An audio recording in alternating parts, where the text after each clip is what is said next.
And I think we're good. Are we good? Oh Yeah, yeah, it says we're recording. now we're good. Now we're good. Okay. Man, that shit was so annoying. Like, how long have we been doing this podcast on some real shit since like 2013? Yeah.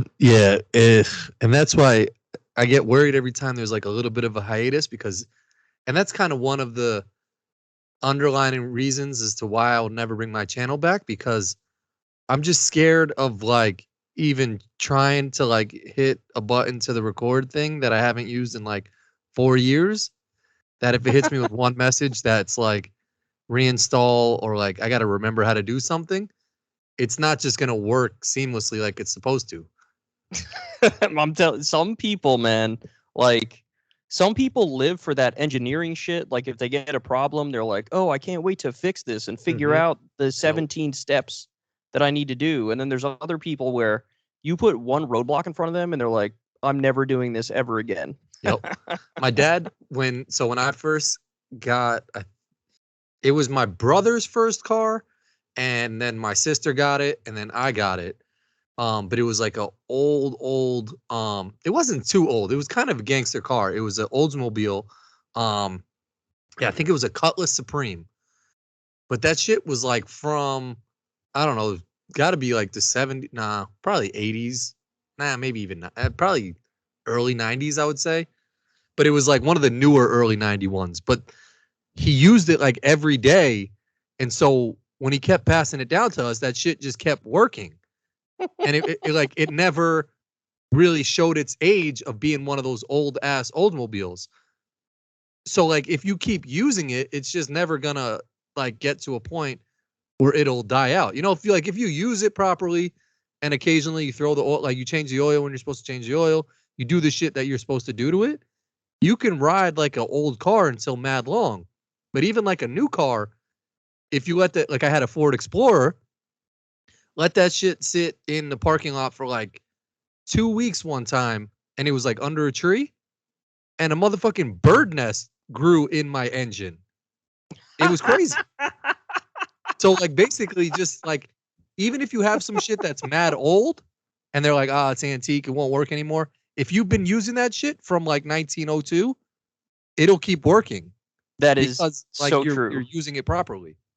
That is so true. I remember like people always make fun of me because I have like the same equipment for so fucking long. Like doing the show, I used to have that big ass Toshiba laptop that looked like it weighed 100 pounds. Bro, the laptops back in the day, dead ass. Like I think I don't know. I think I might have looked in my shelf one time and found like an old laptop, and I was like, it was the one I used probably at college, which was 2006 to 2008 was my associate's degree. I was like, there's no way this laptop was real. It was to your point, it was like 60 pounds. It's unbelievable how thick they were. But Yeah. like I used it for so long. I mean, I want to say I used it, geez, if I'm maybe from 2010 to like 2016 or something. Yeah. Something super long that like whenever anybody would be like, "You want to get like a new one?" I'd be like, "Why would I do that? Why would I spend like $800 getting some new shit to like not know how to work it at first when like this one works perfectly fine. I Yep. love this thing." And then Yep. anytime one of my computers would die, I'd be like, "Oh no, I got to go through a whole ass process." And people make fun of me because, I would rock the Acer PC and Oh yeah, for the Acer was show, gangster. but the Acer literally just died. Like it Wow. just died like R.I.P. last week. And so I've been going through some show like updates and changes and shit. But yeah, to your point, don't don't fix it if it ain't broke. Like just Yep. ride it into the ground. But some people they like to switch shit up. But you mentioned the car story. I have to tell you my own car story, Yeah. which is sort of OD embarrassing kind of. So like The Red Cavalier. no, this isn't a Red Cavalier story. It's actually current car story. Mm. I drive a Subaru. So Yeah. anyway, I was I drive all the time back and forth from New York to DC, Mhm. and I'm used to that. It's no big deal. Listen to a podcast, drive, whatever. Mhm. But like a couple times over the winter when it gets cold, like, and people say this too. I never really took it all that seriously, but I've had a couple instances recently that I see why people say it. They Yeah. talk about how like when it gets cold enough, like your tires will lose pressure Yep. and like you'll get that the sign, the little light comes on that's like check It's your like a tires. yellow tire, or It's just like a little orange yeah, like yeah, light. yeah. Yeah, Yep, that's yep, just like check your like tire pressure's off or whatever. yep. So it happened a couple times before, and I just throw some air in the tire, whatever. We're good, keep it moving. Mhm. You put the air in, the light goes off. Yep. This time I got hit with that light, and I was a little nervous because there was one time, like I want to say 2 months ago, where I got hit with that tire pressure light, and then it like blew, the tire blew within the next like 2 minutes. Like the light came on and the tire blew, and I had to get like a whole process. Had to Oh, tire change everything. It was were you on terrible. like the side of the road? Yeah, I was driving back from Oh, Virginia to New York, and I was only in Maryland, so I was only on the road for maybe an hour. it was cold out. That day, yes, it was cold, but it wasn't crazy cold. Oh, but still But like unnecessary. it hit me with the light, and I was like, okay, I'll just pull over and get some air. Mhm. Before I could even get to the gas station, the tire blew. It was a whole pain in the ass thing. So anyway, I tell you that to tell you this. This week, I'm driving back from Virginia, Yeah. and I get hit with the low tire pressure light, and I'm like, fuck. And so now I'm scarred from the last time I got hit with it because I got a tire that blew. Yep. So I was like, okay, I have to get to the nearest gas station, fill the tires with air. And the thing is, on my car, it doesn't tell you which tire has a problem. Oh, It just tells you like one of your shits is fucked up. there's got to be a way on like the display shit to show you like the number of which each tire sits at. I don't know, man, because Subaru low key, like the thing that they're good at is they'll give you an all-wheel drive car, which is Ye- good for like shitty weather, and Yep. that shit'll run forever. But they Yeah. skimp on a lot of other shit. Oh, Like the suspension isn't good, so like you feel bumps when you're driving, like it doesn't drive all that smoothly. Like Huh. there's a bunch of shit that they're sort of like, fuck you, you're getting this for like consistency and good driving and like bad weather type shit. yeah. So they know the type of people that buy their car, so they skimp on some shit. They skimped on that. Oh, Like you don't know, like it just tells you. So I pull over, I'm like, all right, what do I do? I look around, I look at all the tires, I'm like, I think it's this one. It was like front right or front left or something. Like one of the front ones seems a little low. So like I'll hit this one with air, but I was like, I gotta be safe on this shit. Last time I got a flat tire, I'm gonna just put some air into all the tires. yeah. Cause it's like what the fuck can go wrong? Like I'm just filling the tire with air, like that's a good thing. Yep. Yep. And so I do it, I start driving. For like 2 minutes, the light goes off, and I'm like, bet. Like I just did some adult shit, and I freaked it. I feel like $1,000,000. I feel the same way every time I put air in my tire. I'm like, I'm basically a fucking veteran mechanic at this point right now. So I start driving, 2 minutes, chilling, good, and then all of a sudden, not only do I get hit with the tire light again, Uh-huh. the shit starts like blinking at me Oh no. on some like, bitch, something's really wrong type shit. Oh no. Like, and I don't know for sure if the blinking means that, but it felt like it meant that because Yeah. If it that just shit's kept- blinking, something's up. Because that That's shit, what I'm I've saying. never seen that shit blink or heard of that shit blinking. So I was like, fuck, man, I'm in trouble here. What do I do? I have to like, so I thought about it for like a minute, and I was like, I know what I'll do. I'm close to the place that last time I blew the tire. There was this Mr. Tire place in Maryland that I went to, and You just know, happen to be by the same shit where you blew the shit last time? so I was very close to where I Wow. got that same low tire light. So it was like 15 minutes or 18 minutes until I could Okay. get to that same Mr. Tire place. Yep. Shout out And I was Mr. like, Tire. I was like, bet, that's what I'm going to do. I'm going to go in there. I'm going to pull in. I'm going to tell them what's up and just have them check it, make sure my shit is good. Right. Mhm, mhm. So I pull in there. Oh, so you and, make it there. You make it I to do. 15 And Okay. it was the longest 15 minutes of my life. I The was shit's nervous blinking as the whole fuck. time. Yes. I'm like, wow. this shit is I'm fucked. And I'm thinking the tire's going to blow any minute, Yeah. whatever. Yep. So pull in there, going to talk to the dude behind the counter. And dude tells me like, look, man, I'd love to help you out, but we got 6 people just came in, all with a similar like low tire type shit. And it was like 10 o'clock. And he was like, I could get you in at like 1 o'clock. 10 in the morning. Yeah, it's 10 in the morning. And he says, I can Oh. get you in at 1 o'clock. So like 3-hour wait type shit. Fuck. And I was like, damn, like what other options are there? What should I do? Yeah. And then he did mention though, he was like, I could throw some air in your tires or whatever, but like I can't do any real shit Yeah, until maintenance shit then. on it. Yeah. So I was like, all right, I guess just like throw some air in it. Cause I figured like the air went out again, and just like fill it back up, and I'll just keep like whatever. If I have to stop at 7 gas stations on the way back filling it up, I'll do what I got to do, right? And so dude takes his little air tire machine thing, goes to my car. So he kind of blessed you off the bat because he's looking at your shit before the other 6 people?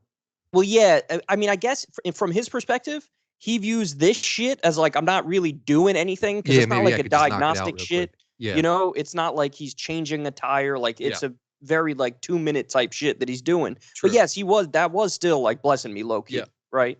So he goes around, he like puts the thing in the air in the tire, like the little machine thing that has the air with it or whatever, and it's got like a gauge on it, so it tells you what the deal is. Yeah.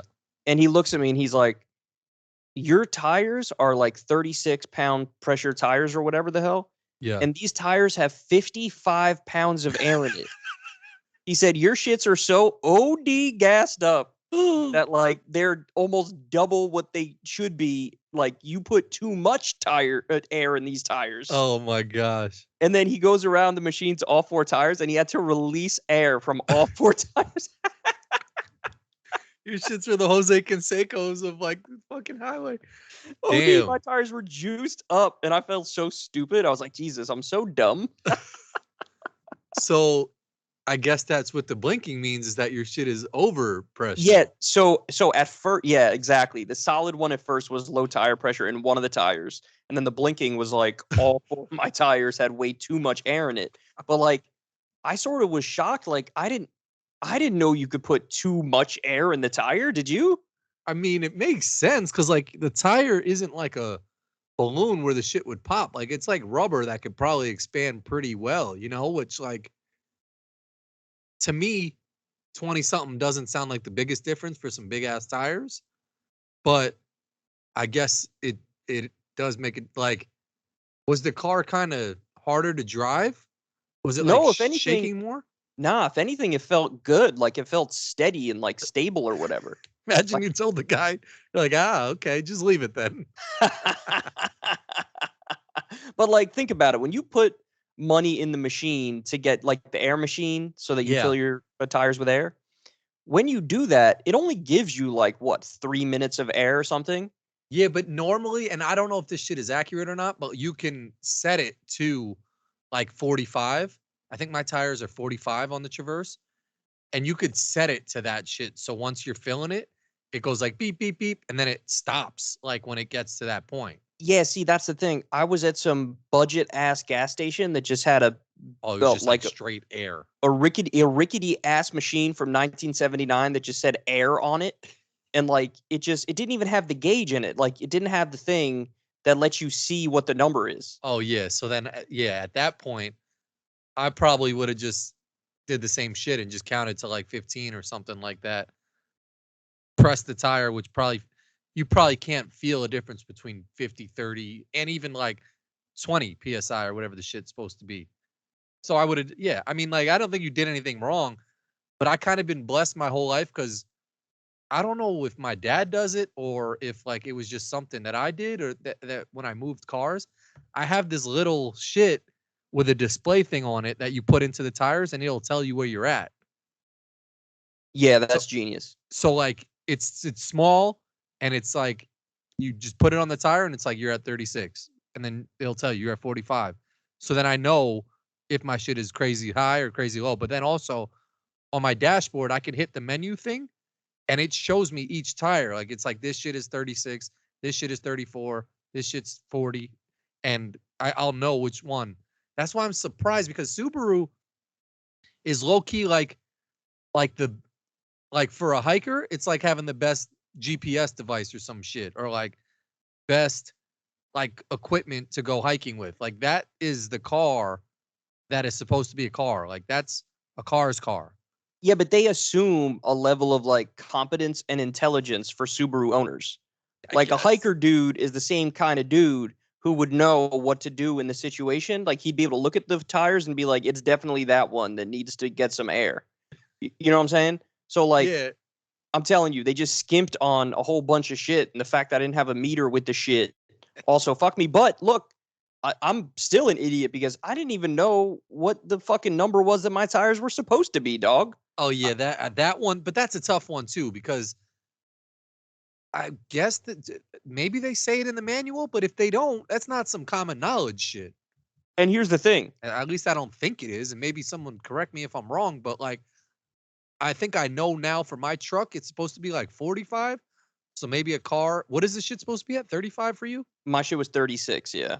Yeah, so like maybe a car is 35 and then a truck is 36 and maybe some smaller shit like a Mini Cooper is supposed to be like 25 or some shit. I mean, look, here's the thing. I'm an idiot. I wouldn't have known anyway. Even if you told me, hey, like check the manual type shit, I would have picked up the manual and been like, I'm not finding this shit in here.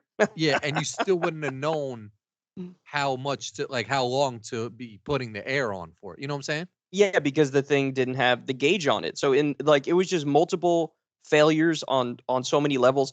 Like I don't know how, again, some people are good with like you give some people directions to like put together some shit, put together like an office chair, put together a table or whatever. Like they ship it in a box and you got all the separate pieces and they got to put it together. Some people like they're good at that. They'll just do it. They'll follow the directions. They'll know what to do. At the end, everything will be just right.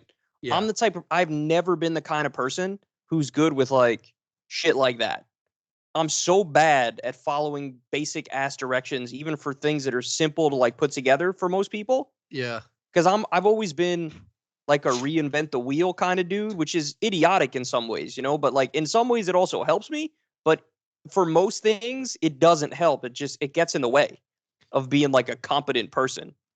Yeah, but I don't think anybody should have known without any type of device to show you how much air is in your tire can know the difference between 40 to 55 on air pressure. So like that's not even on some like unknowing shit. That's like just you just can't know how much air is in your damn tire. So Yeah, did the that's dude just true. take it out and then you were good? That's So there true. was nothing wrong with your tire. You know what I don't understand? Like, how did people ever do shit before we had the convenience of modern life? Like, I always think about if I didn't have like a GPS type shit, Yeah. if I wasn't able to use my phone to just like get directions, how did anybody ever make a long drive? You know? Like, Well, that I mean maps and shit. I like I remember. I mean, even like MapQuest was the thing where you can print out the directions, but like an old school map of like that big ass shit, and you would unfold it. It would be in like 8 different fold outs. It would take up your whole like dashboard, and you'd actually have to look like, all right, this road 55 connects to road 57, and do that shit. But I saw a meme that basically was like, what happened before emails? Like, would you just finish work, go home, and never think about work until the next day? 100%. That's exactly what happened. And Like, that's wild to me because it's like work. The biggest part of work right now is people saying like, I have to do work, late at night because after my kids go to sleep, or like they catch up on emails and do work at night. Like we must have been so much less of a productive country oh, it because you was can only get stuff done in between the hours of like 9 and actually 5. Oh, it was so much better, bro. It was so much better the way it worked. I mean, think about it. I think they have a law. I remember covering a story. I'm gonna mess up the details, but I want to say it was like in France or something. They Mhm. have a law where they can't bother you when you're off work. Like they can't email you and tell you to do some work shit when you're off work because they're like, we're gonna actually separate out. Because think about it. It's not like you could reverse it. Like when you're at work, you tell your boss, like, nah, I'm just gonna do some leisure shit right now. Yeah. I'm just gonna like watch a game right now. If you can't bring your leisure time to work, why should you have to bring your work time to leisure? You know what I'm saying? Yeah. No, I totally agree with that. And I think, I mean, companies and work tell you not to work outside of work hours, but it's just impossible because I think there's just so much work to be done. But I can't not think that before email, people were happier because they could leave work and just not have to think about that shit. I mean that's like an upside of some back in the day stuff. Like Yeah. the having to read a map, which is like impossible. Yeah, That's a that sucks. downside of it. I Yeah. do remember MapQuest though. You brought up MapQuest. I remember when I used to go to my first girlfriend's house Mhm. when I was in like middle school. My mom had to like print out the MapQuest directions and like we had to get there that way. And like It's like at that's the after the end flag, it's just like there's like get dicks. Your mom, your mom's like pointing. It's like step 16, step 15 is like arrive at house. Step 16, take pants off.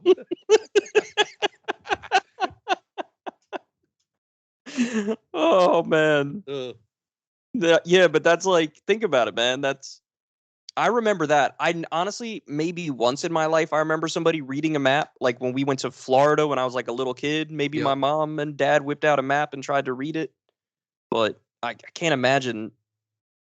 Even to this day, a drive I've taken 100 times, I'm still like, let me put in the shit Same. just in case. But now I do it because it tells you the traffic, you know, like so it might redirect you on some shit if you need to be redirected around traffic. But Yeah. it's just so convenient. But yeah, like the work thing that's a good point about how it was like better before. When you're home, like you're home, you're chilling, you're home. Mhm. But like think about before there were credit cards, you know, like when everybody just paid for everything in cash or check. Yeah, I I don't know how a lot of that stuff was documented. Even like bonds, like the fact that I found a bond, I don't know, years ago when I got when I was born in like 1988. Like who kept record of that shit where I could bring it to a bank like in modern times and they actually like show me the value of what it was worth then. That was more fascinating to me of like how they kept record of that shit. Definitely.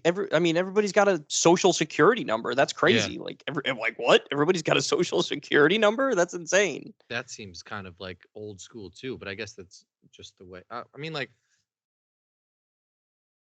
that's just their way of identifying that you're an actual person, right? They can't just be like, Yeah, that you're a citizen. Yeah. I mean, I can't imagine like getting like this is no, but you know what? My first job was like this though too. That like I would get paid and have to go to the bank and cash the check. You know, like Mhm. I'd get the check and you'd go cash it at the bank and they give you like physical cash. You Yeah. know, I, like what? nobody does that anymore. I mean, what? How and what the hell happened with the banks in California? Because I'm still confused by that whole shit. Oh my god. Okay, so I like, yeah, I kind of need clarity because I was kind of watching John Oliver, but I was like falling asleep, and they showed that one Signature Bank made some corny ass commercial, all their executives, um, and they were just like, "We won't ever fail," and then they and then failed. Yeah. and then they failed. So Silicon Valley Bank is like, so they're the bank of like Silicon Valley, so like all the tech companies, Okay, but so it's a, it's the same thing as like a Chase Bank or Citibank, but like, so not really because Chase Bank and Citibank like they have a lot of regular people who are depositors at the bank, whereas what the do you mean like Silicon Valley regular Bank people? it's mostly rich pricks Okay, who yeah, are yeah, like just Silicon. Okay, yeah, okay, yeah, it's mostly like tech people and venture capitalists, and it's not really a bank that caters to like regular people. It's specifically kind of for Silicon Valley and venture capitalists and like wealthy type people. okay. And So if I so live in California, just in like Inglewood or some shit, I wouldn't open up an account at no, Silicon Valley Bank or you whatever. probably wouldn't. I mean, I don't think it's like you're not allowed to. It's just that that wasn't what that bank was. Like Okay. very over 90% of them had over $250,000 in Oh that bank. wow. So it's like Okay. it's like a very high end type thing. Mhm, And mhm. so what happened was they put a lot of money into bonds.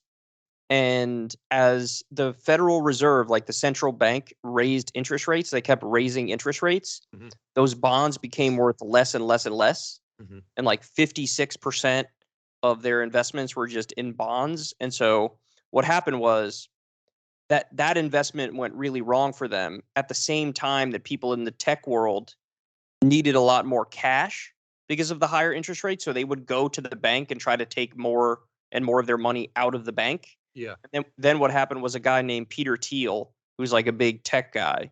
He basically told people in his world, like other rich capitalists, was like, hey man, this bank might not be stable. You might want to take your money out. He was telling all of his like rich buddies. Yeah. And so they did that.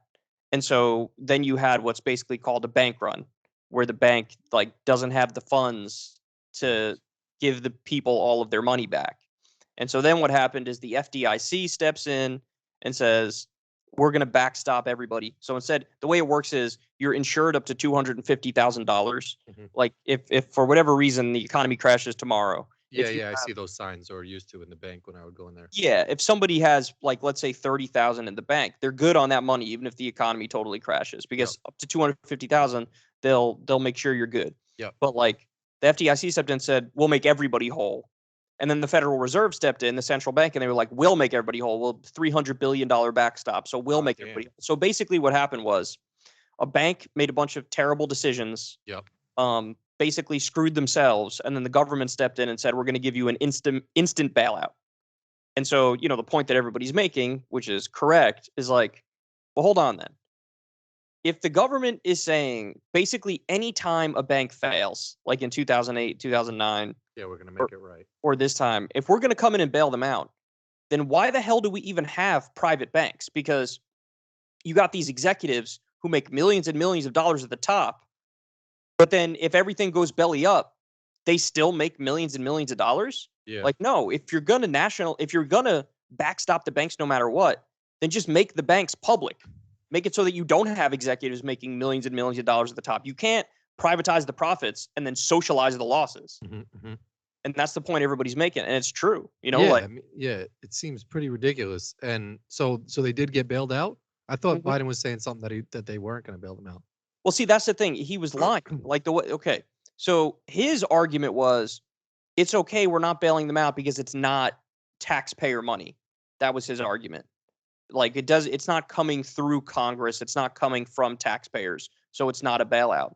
But that's totally not true because like either way, whether it's taxpayers funding it or like regular people depositors funding it, because who funds the FDIC insurance? It's everybody's deposits into the bank.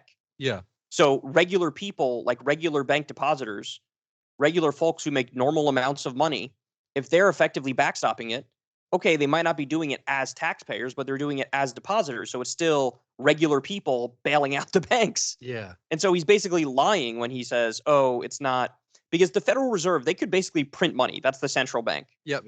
So they could do that. The FDIC, like I said, the way that they fund the insurance is through regular depositors. So like either way, it's a bailout. He's just trying to like, what they're trying to do is lie to people to get them to like not react negatively to this, to be like, it's okay. But I mean, look, it's such bullshit because think about it. You're going to rush in to bail out Silicon Valley Bank, but like 500,000 people every year go bankrupt from medical bills. Yeah. And nobody says like, we need to immediately bail all those people out. We have 600,000 homeless people and nobody says we immediately need to bail those people out. Yeah. But a bank for venture capitalists fails and all of a sudden you rush in and bail them out and then pretend like it's not a bailout. It's just so dishonest the way that they talked about it. Well, and there's no consequences. I mean, like it seems like whatever they were trying to do was trying to make it so they can make a lot more money. And then when it failed, they went bankrupt and then they still, it's just, yeah, like they're taking a risk at doing something to pad their pockets even more. So the fact that they try to do that and fail, it should have been like, all right, you took your shot. It didn't work. Now, fuck you. There exactly. Because now there's zero incentive to do good investments. Yeah. Because there's no downside. So like you could do insane bets and make a lot of profits in the short term. And in the long term, when your bank goes belly up, you're still going to get paid. So like, why wouldn't if I'm you in Silicon maximize Valley, short-term profits? Yeah, I would invest in that bank every single time because it's like we're either going to make you a lot of money, and if we don't, we'll lose all your money, but you'll get it back. Yeah, and that's like, so now they're saying, well, hold on now. So what are the rules here? obviously the big banks got bailed out. So you're saying we're going to bail out the big banks no matter what, right? Mhm. Too big to fail. Now you're saying the medium-sized banks, because that's what Silicon Valley Bank was. It was like a Yeah. regional bank.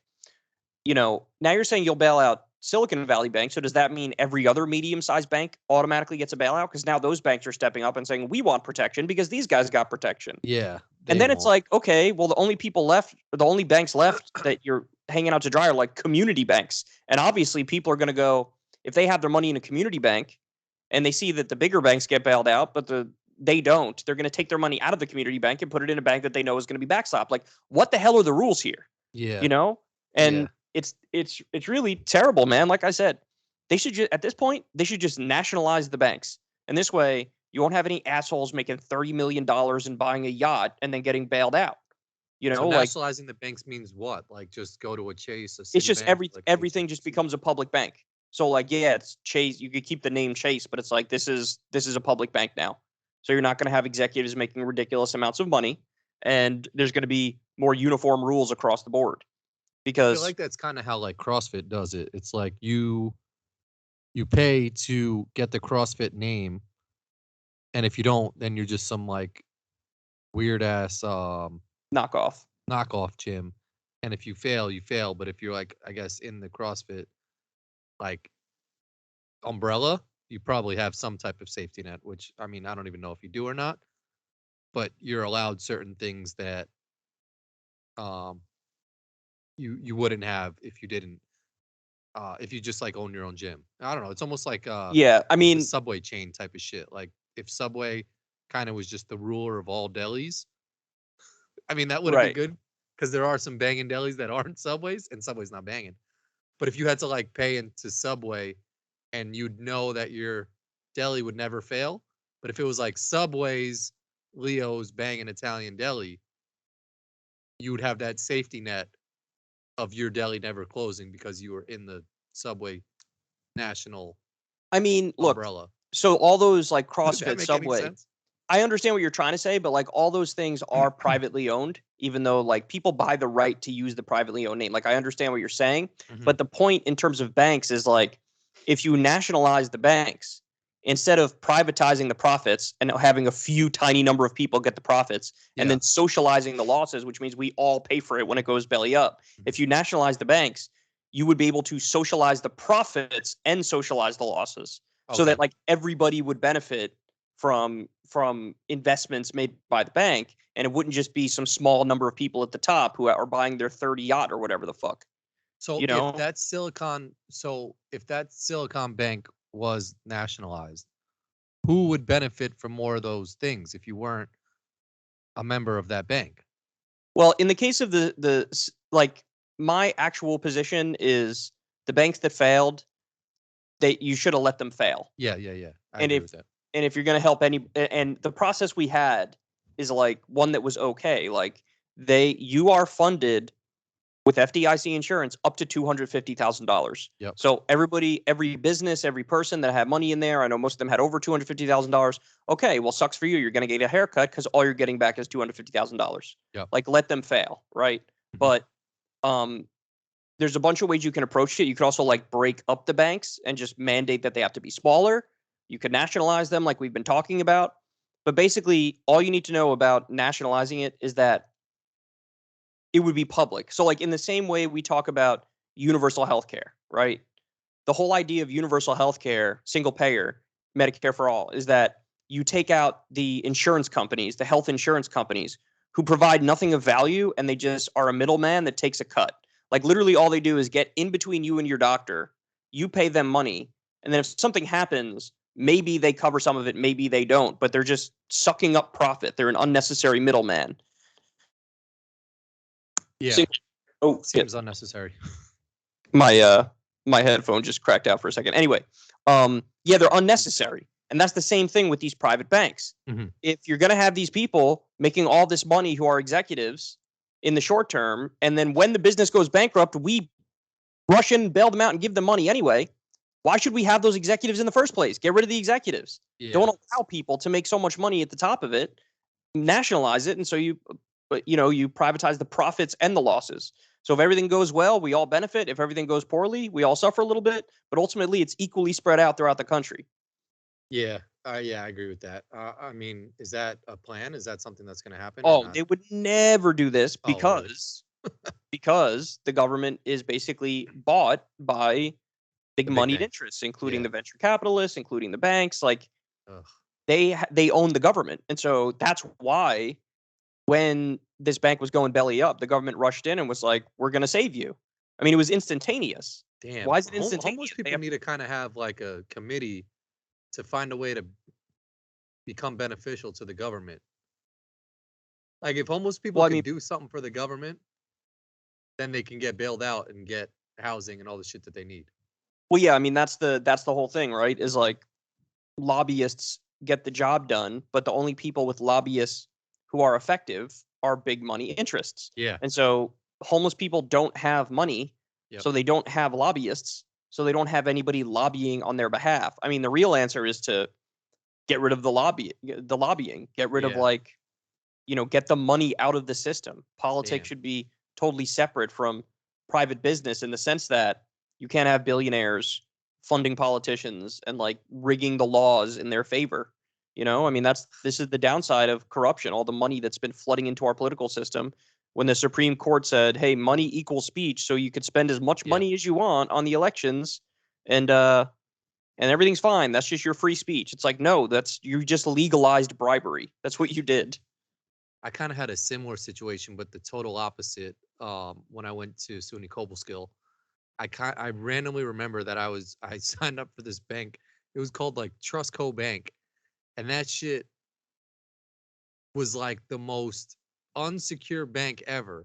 And if anybody has Trustco, that shit, I don't even know if it's around, but it was probably the total opposite spectrum of what this Silicon Valley bank shit is. That they probably didn't even, when I put my money in that bank, they definitely spent that shit at like the casino the next day and just kept telling me that, that I had it in there and just hoped that I took out $20 each time because they probably just had just a little bit of money to pay me back. But it kind of reminds me of that Silicon Valley Bank just on the other end of Yeah, it. I mean, to your So point, there's like I drive through all these little towns and I see these random ass banks, and it definitely is like they're trying what Silicon Valley Bank was doing, but to my point, they were going to the local casino or they were going to the strip clubs and they were spending your money that way, and they were hoping that they were getting a return on their investment through that y- shit rather than like whatever the Silicon Valley people are doing of trading and NFTs and all this other bullshit. you're not wrong. I mean, there used to be a separation between what's called commercial banking and investment banking. Commercial banking is just like regular people banking, Yeah. right? And it used to be the case that when you go to put your money in the bank, they're not allowed to do like risky bets with it. Yeah, They're like what only the fuck? What I'll how tell you. can they just do that I'll shit? tell you what happened. What happened was they repealed a law that was called Glass-Steagall, which came about in the New Deal era, which Oh yeah, separated I've heard of commercial that. banking from investment banking. They repealed that law with a bill called Graham-Leach-Bliley. It Mhm. happened under Bill Clinton. Bill Clinton signed it. And as soon as they did that, it became the wild, wild west. And the banks started betting like they were at a casino. And they would make all these risky bets, and the bets would go belly up, and the banks would crash, and then the government would rush in and bail them out. God damn. So yeah, it's totally absurd. And then the fact that like we know what the solutions are, but like nobody talks about them in the media because they're all idiots and it's corporate media and they're all corrupt too. But like the answers are pretty straightforward. Like we had a stable banking system for a very long time from like from the New Deal era, so like mid 1930s up until like the 1980s. We had a very stable, secure banking system. And then as soon as they got rid of these rules, it was chaos. Yeah, yeah, it kind of sucks. I mean, I kind of wouldn't even be mad if I rolled up to the ATM and I took out $40 and they were just like, "We lost this shit 18 to the dealer pulled the 21," and they showed me video of like some random bank teller losing a hand. He was like, "That was your $40," and then I just had to drive away without my money. I'd kind of respect that shit, but I don't know. I guess we put a lot of faith into this shit and hope that they just have your money. And I never thought about those FDIC signs or whatever. That's just basically like, if we lose your shit, we'll give you back as much as you had up until this point. But it's kind of like you don't even need those signs there because like don't play with my shit. I mean, Just keep it in the fucking bank. that's what I always thought. When I was a kid, I felt like you put your money in the bank and they just like They just hold it. It's like right. we're Yeah. just gonna hold your shit for you. Right. Exactly. It's like you don't have to hold it at your house. We'll keep it here in our house. Right. That's like that was my perception of it. And then you learn about how it really works and you're like, this is insane. You know What what's is what also crazy is like when I was younger and I would go to the bank with my parents or some shit, like the people seem so professional in there. Now you go to a bank and not to shit on like bank tellers and people who like work in the cubicles, but they just look like regular old Joe Schmoes. Like they don't they don't look like impress me. But like I feel like when I was younger and I go to the bank, I'll be like, damn, these people handle money. And if I were to sit in one of those cubicles, they know what the fuck they're doing. I look at them now and they're just like, hey man, you want to grab a lollipop? You could take one. That like grab a lollipop. And Honestly, I think that's just a perception thing. Like when I was a kid, I remember my mom used to like force me and my sister to go to church with her until I was, I don't know how old, 12 years old or whatever. So I'd be like forced to go to church every week. And then um later on, I want to say like 5 years after we stopped going to church, me and my sister, because at a certain point, my mom gave us an option, and obviously, me and my sister were like, "Peace out, we're not coming back to this shit." Yeah, why would she give you that option? Because she's damn well like she knows you're gonna be like, I don't enjoy this shit. I know, I know. Well, I'm happy she gave me the option because I don't want to go to that shit. But me and my sister were having a conversation, and like for whatever reason, what our perception of God was came up, and I said like I picture a dude who's like maybe a little bit overweight, bald head. Like I described the way that quote unquote God would looked in my eyes. Yeah. And Jenna was like, "Oh my God, I have the same perception." And then we figured out the reason why we thought that is because when we were like kids, when we were first taken to the church, like the the pastor, that was what the pastor looked like. Oh. And so we were like, "Oh shit, we're so stupid." We thought that just because it was the first shit we saw. So to your point about the bank tellers, I kind of agree with you. Like when I was younger and I'd go into a bank, I'd be like, "Oh damn, this is like so official. They know exactly what they're doing. They're on top of their shit." And then now if you go in, you're like, "This is just Dave. Like Dave is behind the counter and he wants to get the fuck out of here and like go jerk off and eat some McDonald's." You know what I mean? Oh, that's everywhere. I mean, like even doing anything during the day, and I know it may I don't know, is just seems so foreign than when I was a kid, like going to the grocery store or something like that, and the lady behind the counter. Like, I don't know if I mean the quality of people are like good, but they seem more professional when I was a kid. Yeah, that's true. I just feel like tell me if you agree with this. I just feel like everybody's tired now. Like everybody's just had enough of shit. Yep. And so people just and I respect this. I do respect this. They just like sort of keep to themselves and do their own shit. Yeah. But there's no more like niceties. You know what I'm saying? Like people no more like go through the motions of like, "Hey, how you doing?" You know what I'm saying? Like there are no just having a nice, pleasant back and forth with somebody when you're at the grocery store or some shit. Now Yeah. it's just like everybody's got the blinders on and they're just trying to get in and out. And It like is, yeah.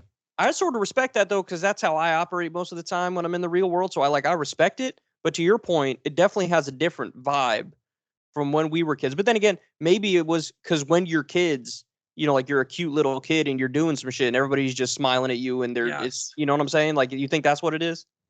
Yeah, I do because yeah, I kind of think that I'm that way now too because I have kids. Like they like Nick's was at wrestling tonight and another parent was sitting there and I sat down and I wanted it to just be like my alone time. I'm like, all right, I don't like she's doing her shit and no one else is around me. Let me just enjoy this like piece by myself.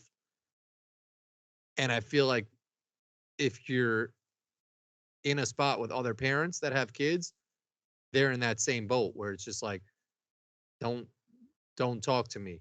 Like I'm not here to make friends. I'm here to just be away from whatever else is going on. I don't know. Yeah, but I just feel like in the past people were nicer. There'd be more of like, you can go. Whereas now it's like if I was next or someone else might have been next, but I knew that I was next, I'm on some like, nah, I was next, dude. Where in the past I'd be like, nah, you could go. You got it. Like I'm gonna make sure I get my shit done now. Nah, see, on that one, I'm such a pushover. I'm Yeah, I'm such a probably lying. I'd pushover. probably let the person go, but like for the sake of my story, it sounded better to be more gangster. But No, I'm the worst at stuff like that, man. Like I'm just fucking I just like trying to avoid any sort of conflict in public, you know? same. I saw what there was one video. I saw this guy, and I don't really have like I don't have road rage at all, and like I kind of just I'll park mad far away to just avoid like confrontation of like someone parking too close to me, and if it ever got to a point where they'd have to like key my car or do some shit like slash tires, I don't even know if people even do that stuff anymore. But I avoid, to your point, every type of confrontation. But this one video, this guy was like in a road rage. I guess someone was riding his car too close, and it was Florida. The guy drove next to him, and he unloaded a whole gun on the guy who just for driving too close to his car. What? Yeah, it was a wild video. I ran like Twitter like randomly thinks I like seeing videos of like 15 dudes beating the shit out of one dude, like someone getting shot. Wait, They dude was killed? no, I think the person was fine, but he had a camera dashboard or something like that and shows him going into his middle console. He like unlocks a gun, and the guy I guess speeds around him, and then he just unloaded his whole shit on him. Yeah, like that dude shouldn't have a gun. I That know. dude Oh, you know I, what the point that the article was saying that the guy wasn't getting charged or some shit like that because he was like defending himself or something. Are you kidding me? Yeah, yeah, it was wild, and like everything was saying like, oh, this is Florida, this is like the stand your ground shit. It was the video was nuts, and I don't enjoy those videos at all. So if my Twitter phone is listening to me right now, like stop feeding me that shit because they send me some wild shit, man. That's insane. I guarantee you if you look in that person's past, they got all sorts of like domestic violence issues or Gotta drunk be. driving, like all sorts of shit. Somebody like that should just not be allowed to have a gun. That's Yeah. crazy. Yeah, it was a crazy video. There was a video of spring breakers just walking on this like sidewalk in Florida too. A kid just shot another kid like right next to him, and then like the whole group just like scattered. What? Did Yeah, this happen? This happened this year? I guess so. I just saw it like literally before we got on the call. I was like, "Holy fuck!" And there was like video of it. I saw something like a headline or something that because it's spring break in Miami right now. Oh yeah, they say Miami, and this was maybe a year ago or 2 years ago that they said South Beach has gotten like real bad. Oh, this is the exact story you just talked about. Miami Beach wants to cancel spring break, sets curfew after deadly shootings. Yeah, And then they have a quote. It's too rowdy, brings too much disorder, and simply too difficult to police, the mayor said. Wow. So like they have a midnight curfew I for mean, spring break. yeah, I heard it's gotten real bad because my grandma used to live in Hollywood, Florida, so we would go to South Beach like here and there because it was cool. Like you would go to the beach, the water's calm, it's like nice weather. There was like some restaurants on the water, like there was Wet Willie's was like a cool spot where you can get like a alcoholic like slushy drink. But I have a friend who still lives in Hollywood, and he was like, "Nah, like you can't even go down to South Beach anymore because like at nighttime it just gets real bad." And like him saying that, I was like, "Damn, like that." He was like, "Yeah, you can't even go down there," which is sad because it's like it's still Miami, you know, like a Yeah, I U.S. mean, state. You would like, I mean Florida, but you would think that the police can control that some way, you know, like it's a popular tourist spot. I'm about to give my like old man get off my lawn type speech. But yeah, low key, like spring break. So I never went on spring break. What was it in high school when you and Vinny and everybody went? Yeah, we went to Bahamas. That's another story. I don't know if I ever told that shit, but we got like Uh, kicked. I might permanently be kicked out of like the Bahamas. that's what I'm saying. I was gonna tell like you could tell the whole story, but all I remember is you guys went. and then you guys got kicked out and came back, and everybody, like, people were drunk and somebody punched through a wall in a hotel or some shit. Yeah. I think Tell I everybody the started it. story. Tell everybody the story because you were on some Miami spring break type shit in the Bahamas. Yeah, well, it was back when there was like these tour groups that would take high school kids to like Nassau, Bahamas, or like they would go to like Cozumel, Mexico, like all the like tourist spring break vacation spots, but you would go with this like big popular tour group. So our high school offered it. It wasn't like our high school that offered it. I think there was some like committee that organized it. Um Shout out kid Glenn. I won't say his last name, but he was like uh OD smart, and I think he was like one of the tour managers.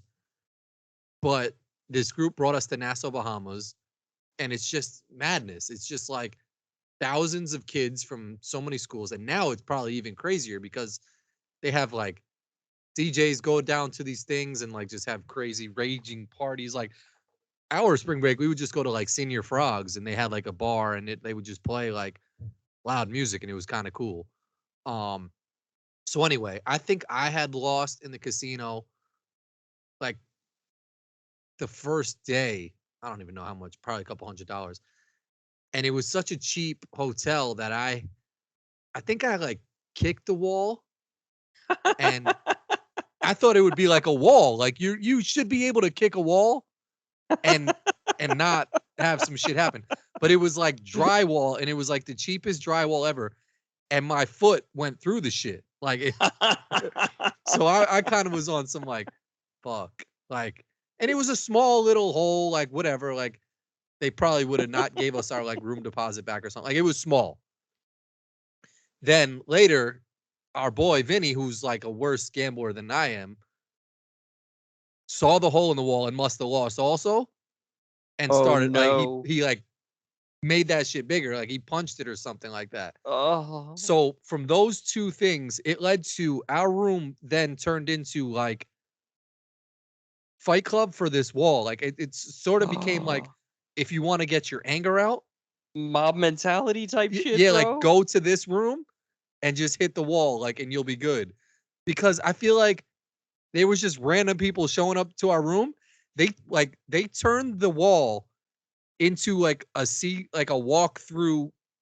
There was no more wall. Oh my god. Like picture just the outer frame of a wall, but the whole middle of that shit gone. Oh Was my what happened to god. this wall. Like our room.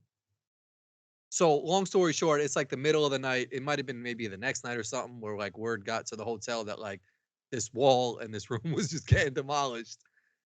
It looked like a straight tornado like had rolled through our room. And I remember, I don't know if it was police or if it was the hotel just like employees like took us out, and they told us they were gonna like keep us in like a Bohemian holding cell and arrest us for this wall.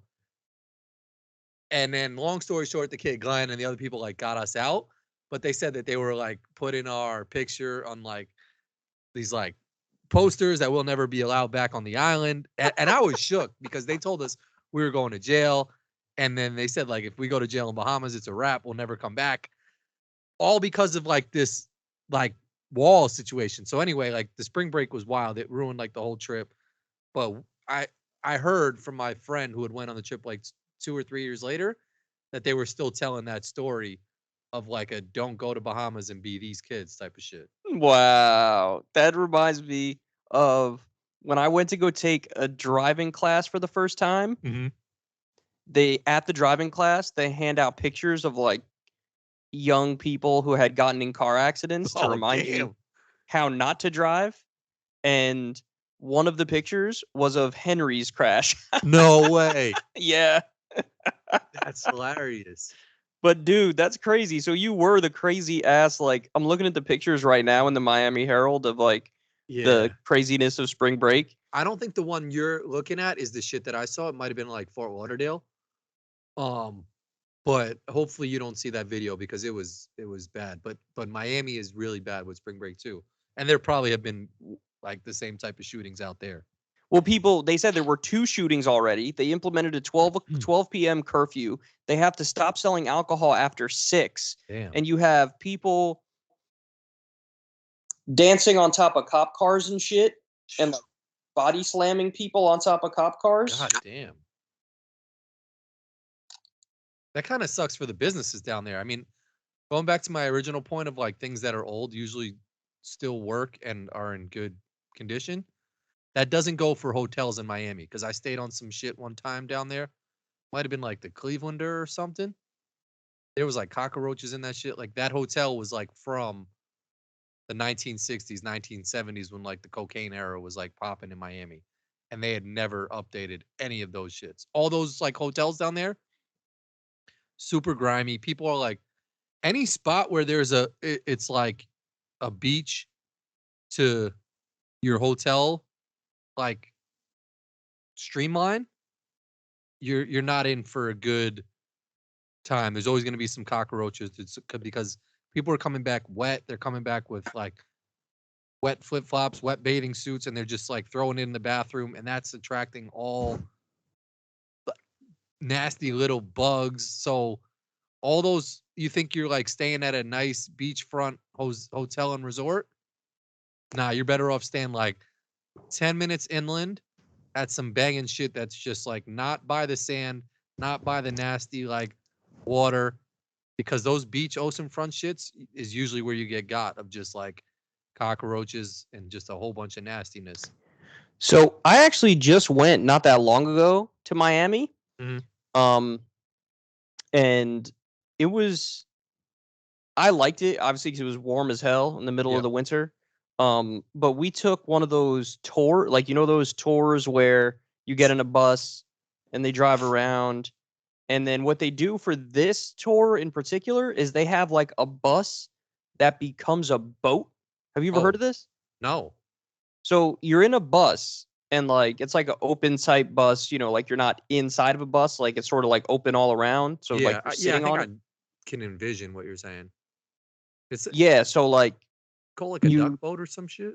Yeah, I think so. I think it was like Duck Tours or some shit Yeah. like that. So we were on it, like they take you down whatever the main roads and they explain to you like all, this was a bar, this place was owned by Jackie Gleason or something. Like they just go through the whole shit. And then they drive down to the water. They drive you into the water in the boat. It becomes a boat when you're in the water. Crazy. And then they take you on the tour like to see all the super expensive like Miami waterfront property houses. Yep. And they were talking about like Gloria Estefan owns this one and Jackie Chan owns that one and Ben Affleck owned that one. And but like they just go through the whole shit.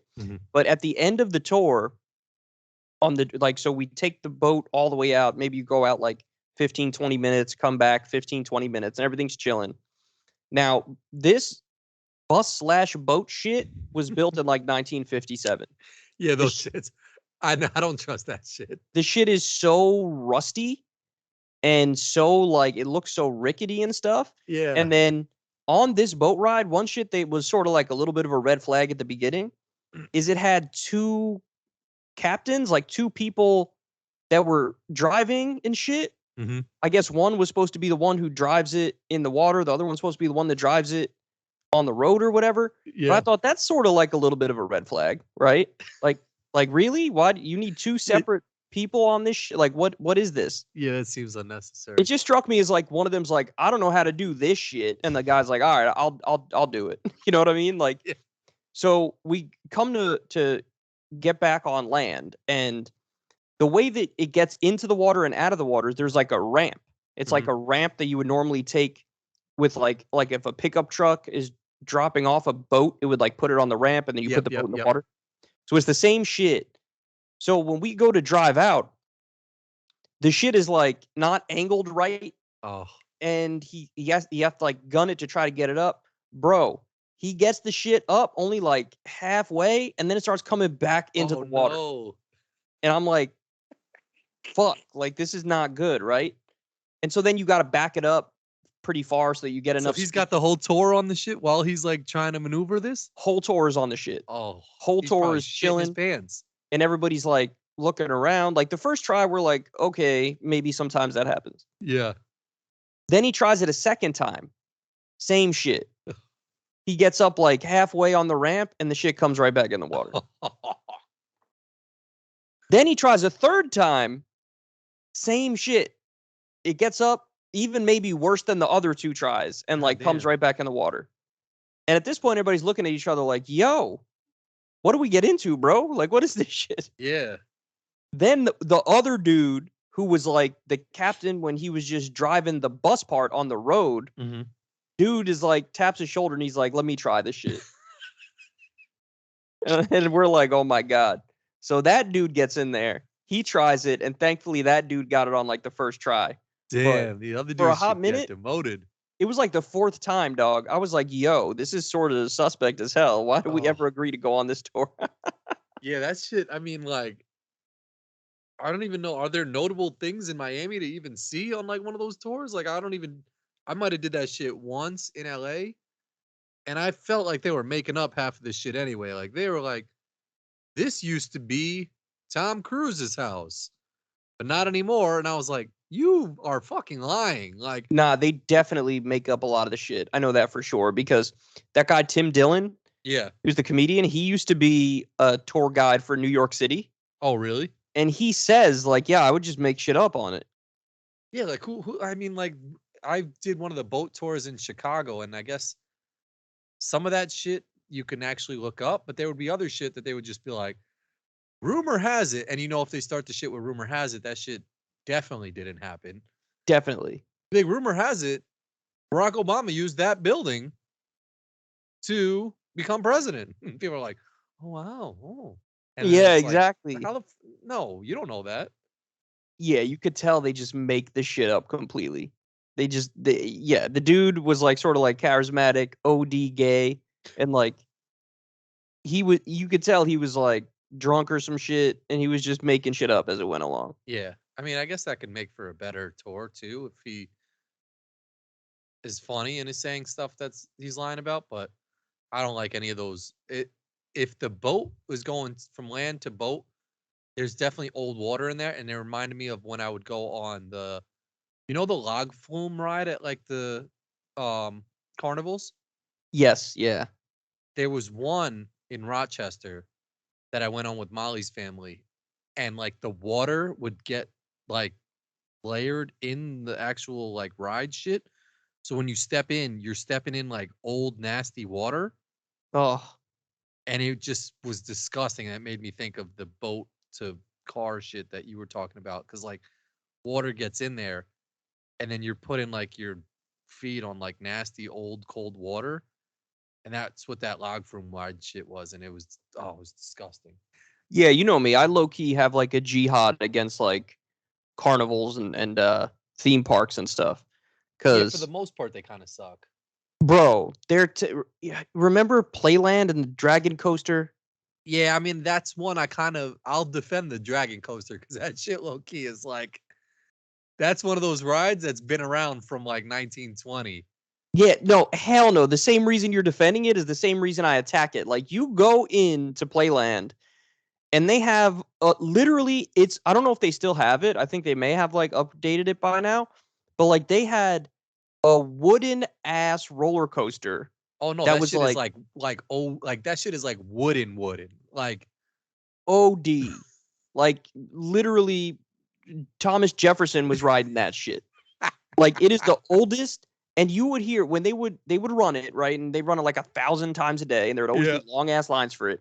But you would hear the shit, like you would hear the creaking as it's like Yeah, I don't know how the wood never gave on that shit. Like you would think all the weight of the roller coaster car going on that wood for all those years and all that pressure and like rain going down on it, snow piling up on it, that there had to have been one time, even with maintenance getting done on it, that the wood just caved in and gave out. But that shit never did. nah, you would see the literal like rot in the wood. You could Yeah, no, that shit see looks super crusty. the splintering, you Yep. could hear the sounds, and Yep. I'm convinced, I don't care what anybody says, there were definitely OD accidents with that shit. And they just tried to keep it on the low. Cause like that's all these theme parks, man. Like when you learn about them, there's all these horror stories that like Oh yeah. the people who run it are just trying to make money and they don't and there's not strong enough laws around it. So they'll just like you said maintenance before. They weren't doing any fucking maintenance on the Dragon No. coaster. They just let Especially it rock. like the pop-up ones that they just put in like a big parking lot in these like towns. Like there's a community center like 10 minutes or 5 minutes from my house. In the parking lot, they have these big like trucks that have the rides attached to them that they basically just unfold and open up the carnival that way. And they have the shits that like swing back and forth, and all of that shit will just package up and they go on the highway to like the next city with it. Yeah, like I don't know how anybody could look at that and be like, yeah, I want to do that shit. Yeah, I'll never do any of those. Although I did do one that was like a kiddie ride, and it was like a fire truck that was like going back and forth. And I was like, I might die on this shit. Yeah, I mean, I watched a YouTube video one time. I'm trying to remember the name of the place, but Hitting like eyes on like carnival ride. there was like a bunch of these places that they opened up where people just kept getting hurt and they eventually closed it. Like some people died, some people got hurt, but like some of them, the ideas around it were just insane. And people would like do it and they would get a lot of people to go there, but they eventually like were forced to shut them down because there's just so many accidents. Like people would like you'd open the park and it'd be guaranteed that like 20 people a day would be like going to the nearby hospital, and the hospital would be like, bro, you guys got to do something about this because this shit happens every single day. It reminds me of when I was in Miami, we went to a Heat game. It was Mhm. actually Heat versus Lakers. So we Yep. saw LeBron. This was back when he was healthy. And the way that they design, have you ever been in that stadium in Yeah. okay. The way they design those chairs, they fucked up when they were like designing the chairs for that shit.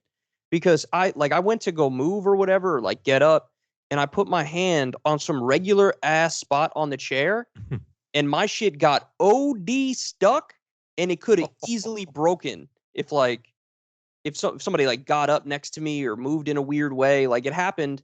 I think what happened was like I put my hand in some normal ass spot, and then like Crystal sat down or something, Mhm. and like my shit nearly straight up snapped.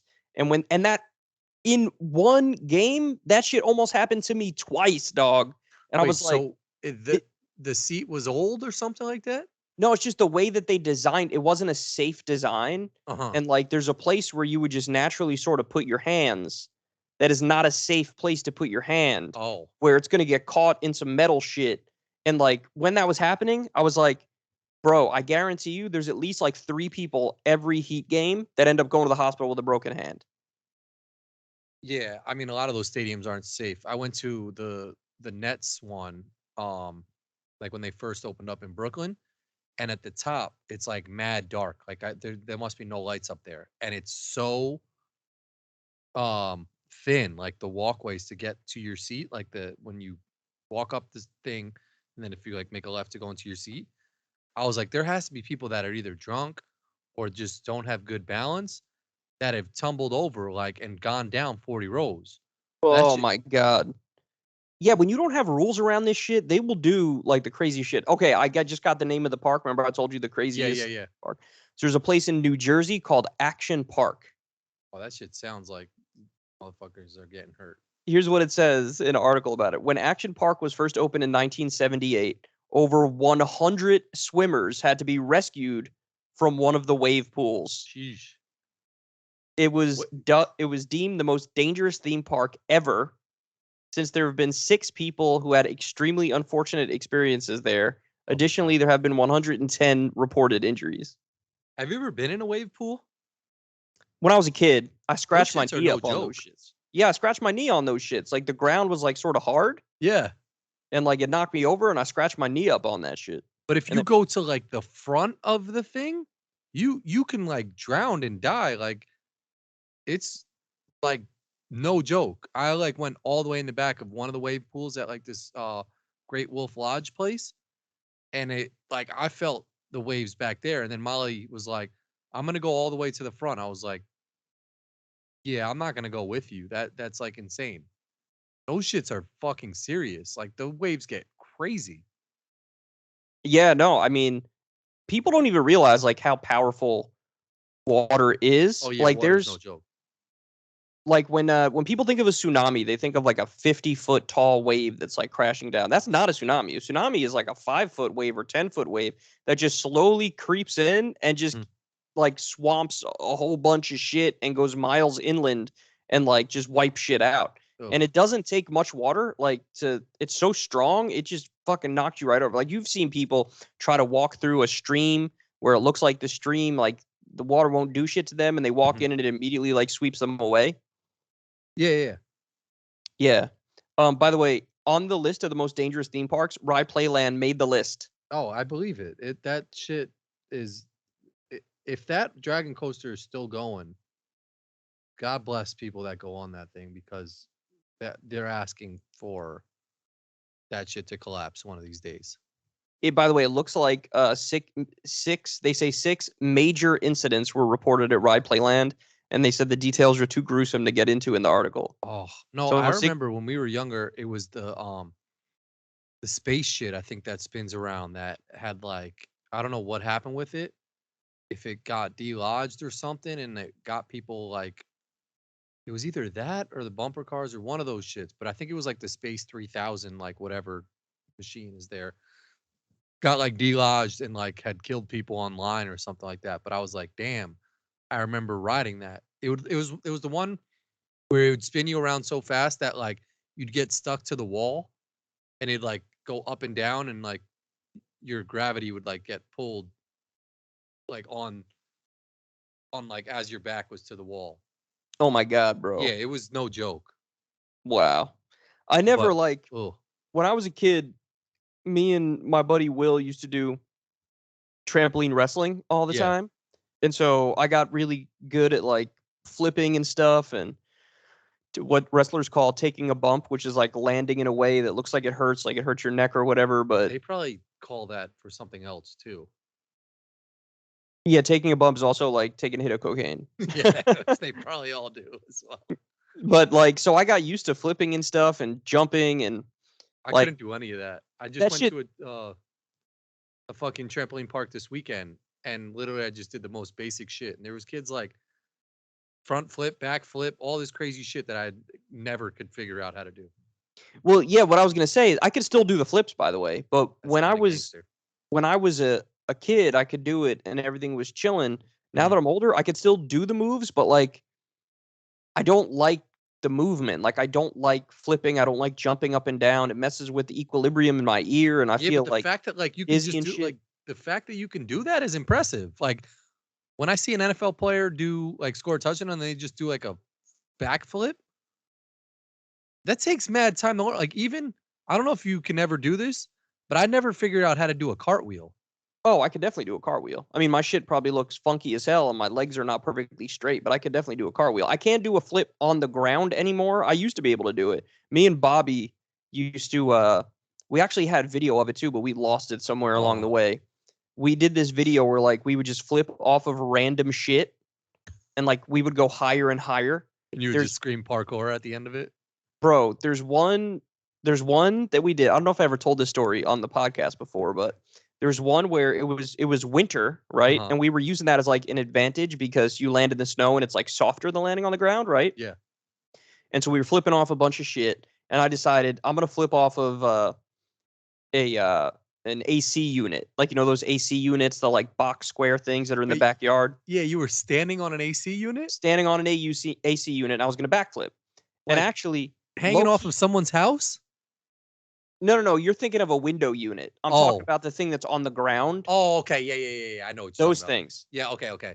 And honestly, that's easier than flipping on the ground because on the ground, you need to make sure You could get high enough. you commit to it, you get high enough, and like, you can land. Sometimes you Yep. land in like a squat position or your Yeah. knees sort of hit or whatever. But like off the AC unit, it's higher up. It's actually easier to do. Like you Right. have more time to do the Right. flip, right? Yep. And so we had already flipped off mad shit. We were like pros at this shit.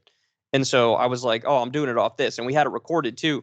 And I go to do the backflip and I slip and I land right on my neck. Oh. And thankfully I didn't get hurt or anything because that's the thing. Like from doing trampoline wrestling and flipping and shit on the trampoline and learning how to flip on the ground and stuff, you sort of learn how to fall if you're gonna fall. So Yeah. I was fine, but like if it wasn't snowy, it would have been a problem. But then again, the snow also made it. That's probably why I slipped, is because it was probably like a little Yes. icy or whatever. But like we used to flip off mad shit. But I used to love it, and then now I just don't like it makes me dizzy and stuff when I do it. So as I got older, like I don't understand people who want to get thrown the fuck around on a roller coaster or on some weird ride. Like Yeah, I I don't could like never any get down with Disney that. shit. But I still give you props because I wouldn't. I feel like it wouldn't be more of the dizzy shit. It'd be more of the like, I'm not gonna complete this flip and just fall straight on my face. Like No, I don't have a lot of respect for people that can bounce off a dive. So you can go to a diving board, you think, and do like a flip off that shit? yes, I can, but it's a little more intimidating to do it off a diving board because you need to make sure that not only are you flipping, but you're definitely moving backwards. You know, like on a trampoline, I could do a backflip while moving forward and a backflip while moving backwards. You know what I mean? Do you understand what I'm trying to say? Like, Sort of. so if you go to YouTube and look up a shooting star press, the wrestling move, Mm-hmm. that's when they stand on the top of the turnbuckle and they're facing the ring, but they do a backflip that Okay. moves forward in the Okay. air. Yes. You see what Okay. I'm saying? Yeah.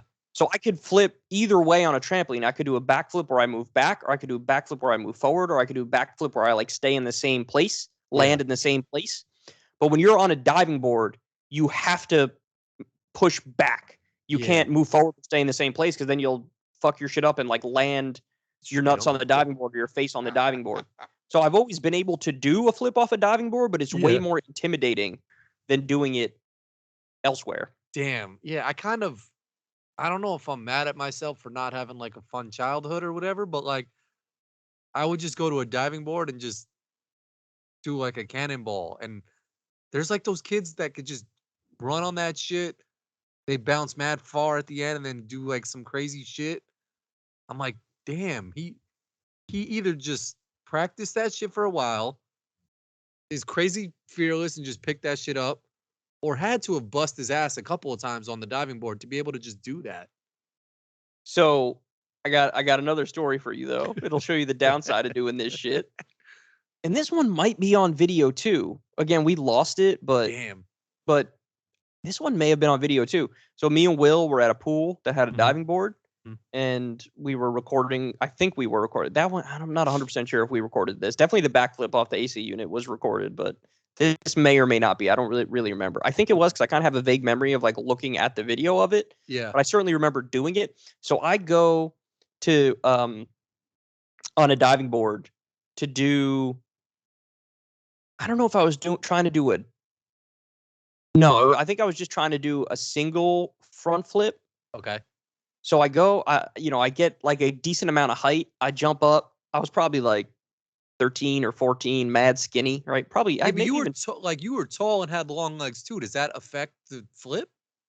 That must No, make not it really. harder, I no? mean, no, I mean, maybe it makes it harder, but I was so skinny that like I had You a could lot of just turn your agility. body I over. could just do whatever I wanted to do because I was so Yeah. skinny. Yeah. But so I go to do a flip. Come to think of it, it may have no, it definitely wasn't a double front flip. It was a single front flip. But anyway, I go to do a flip, I jump up, I do the flip, and I keep going forward. Like I couldn't stop myself from continuing to move forward. Yeah. And so I landed OD in the hardest belly flop Oh. ever after a front flip that was super high. Oh. And the smack that it hurt my stomach so bad. My stomach was like red after it. Your nuts kind of get exposed to a belly like a bad belly flop too, can sting the nuts also. So it didn't hurt my nuts, but Okay. that's because if anything, it was more like almost like my face hit first and Oh, then my damn. belly. You know what I'm saying? Damn, yeah. It was brutal, bro. It was brutal. Were there people at the pool? Like, did you have to swim it I off and be on some I like, don't it didn't remember happen. any of Oh. those details. I remember Will being like, "Oh shit," but he had it worse, man. There was one time. Oh, this was brutal. I remember this. There was one time he tried to do a double front flip on the trampoline. Uh-huh. And you see where this is going because I just said he Yeah. tried to do a double front flip. And Will was not, he was just as bold as I was, maybe even a little more bold with the trick attempts, Mhm. but he was heavier back then. Mhm. Like he was a little bit on the heavier side when we were like 12 years old or whatever it was. Mhm. And he was a good flipper for sure, but he tried to do a double front flip. I think maybe he pulled it off once. Damn. And so then he wanted to show me. And he's like, we're talking about it, whatever. He's working himself up into doing it. And so the idea is not to like land it on your feet. The idea is just to land on your back on the trampoline. You know what I mean? Like do the double front flip and just land on your back after the second flip. Because that's you're not going to do 2 and land on your feet unless you're some fucking amazing gymnast. Olympian or some shit. Yeah. I never had that ability. I actually never did a double front flip on the trampoline. But anyway, so he goes to do it. Bro, I kid you not. This shit was like PTSD inducing, traumatizing. He like his face lands in the trampoline. Oh, and there's like those spring shits at the end. Bro, no, he didn't land on the springs. He landed in the middle of the trampoline. Oh, okay, right? Okay. But his face lands on the trampoline, and his legs go over his back and like touch scorpion? like a scorpion type shit. And he lands, and he immediately rolls over, and he's just like, and he's in pain. He's in pain. He's in pain. And I'm sitting there. I'm an idiot kid. I don't know anything. And like, what's my brilliant advice? I'm just like, breathe, man. Breathe. And I just keep saying, you're good, bro. Just breathe. Breathe, bro. And thank God there was actually no serious injury. We really dodged a bullet on that one because he could have broken his neck. He could have broken his back. He could have been paralyzed. Like, he was fine, but I don't know what happened. I think what happened was maybe he just got like the wind out of him. You know what I mean? Like all the air came out of his lungs and just a shock type deal. But he was fine. But like there was a solid 5 minutes where I was like, bro, you good? Breathe, bro. Man. I think I've told this before, but I like to that same extent, you don't know what to do in those situations. Like we were playing football when I was in middle school. There was this kid, Matt. He was like very, very tiny. He ended up, long story short, he got hypothermia. We were playing like in the freezing cold, snowy weather. So our first reaction, like he was on the side of the field, like frozen. He wasn't moving. So we brought him back to my house and put him in a hot bath right away, which was the thing we learned. The absolute worst thing you can do when someone's freezing cold is to shock them and put them in a hot bath. Oh no. Yeah, so like you're supposed to put them in like lukewarm and like gradually get them back to their like body temperature, but he had to go to the hospital because he had hypothermia from that football game, and they said that like we could have made it a lot worse by putting him in the hot bath. Oh my God. So what happened after you put him in the bath? I don't even remember. And maybe I'm lying. Maybe we were gonna put him in a hot bath. But I feel like we put him in a bath, and then maybe his parents took over or some shit, and then took him to the hospital. Oh my God, bro! But I feel like it happened, but I don't know if I'm lying right now.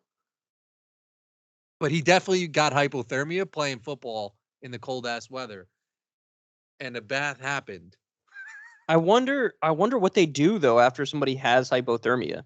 Like they just wrap them up in a bunch of blankets and like put heaters on them or some shit. Yeah, I don't know. I like my memory fades after everything. After if there was a bath, but yeah, damn, that's so crazy. It's a miracle that we like survived childhood because part of the wrestling shit that I was telling you about, we were flipping off of ladders onto the trampoline. Yeah, you know what I was thinking when you said the AC like device thing? I have one of those things outside of my house. It's got like some crazy like fan shit inside of it that like spins around. It's like a blade fan. Yep, that's what all of them are like, yeah. Yeah, and it's got like all it has on top is just like some graded shit. Like you could like my daughter's playing in the backyard. If they walk over there and put their hand around it, it's like beyond an OD wrap for their hand. Yeah, so the one that I flipped off of, it had the same graded shit, but the grates were so tight you can't even get a hand in there. I feel like you can fit a small hand in my shit because you can see the blade like spinning around. But there was also room on the one I flipped off of where it wasn't just the graded shit. There was also like room around it. Does that make sense? Yeah, you were probably jumping off the shit that I have here because I think there's like some gray area around, and then there's just like the black shit that covers the fan. But every time that shit is spinning and I'm like in the backyard doing some shit. I'm like, that needs to be either covered up better or like not be like that. I know. There's just so many ways. You think about this with kids, right? Like, there's just so many ways that like they could fuck themselves up, and they Yeah. do. Like one thing happened this weekend. Our little one was putting.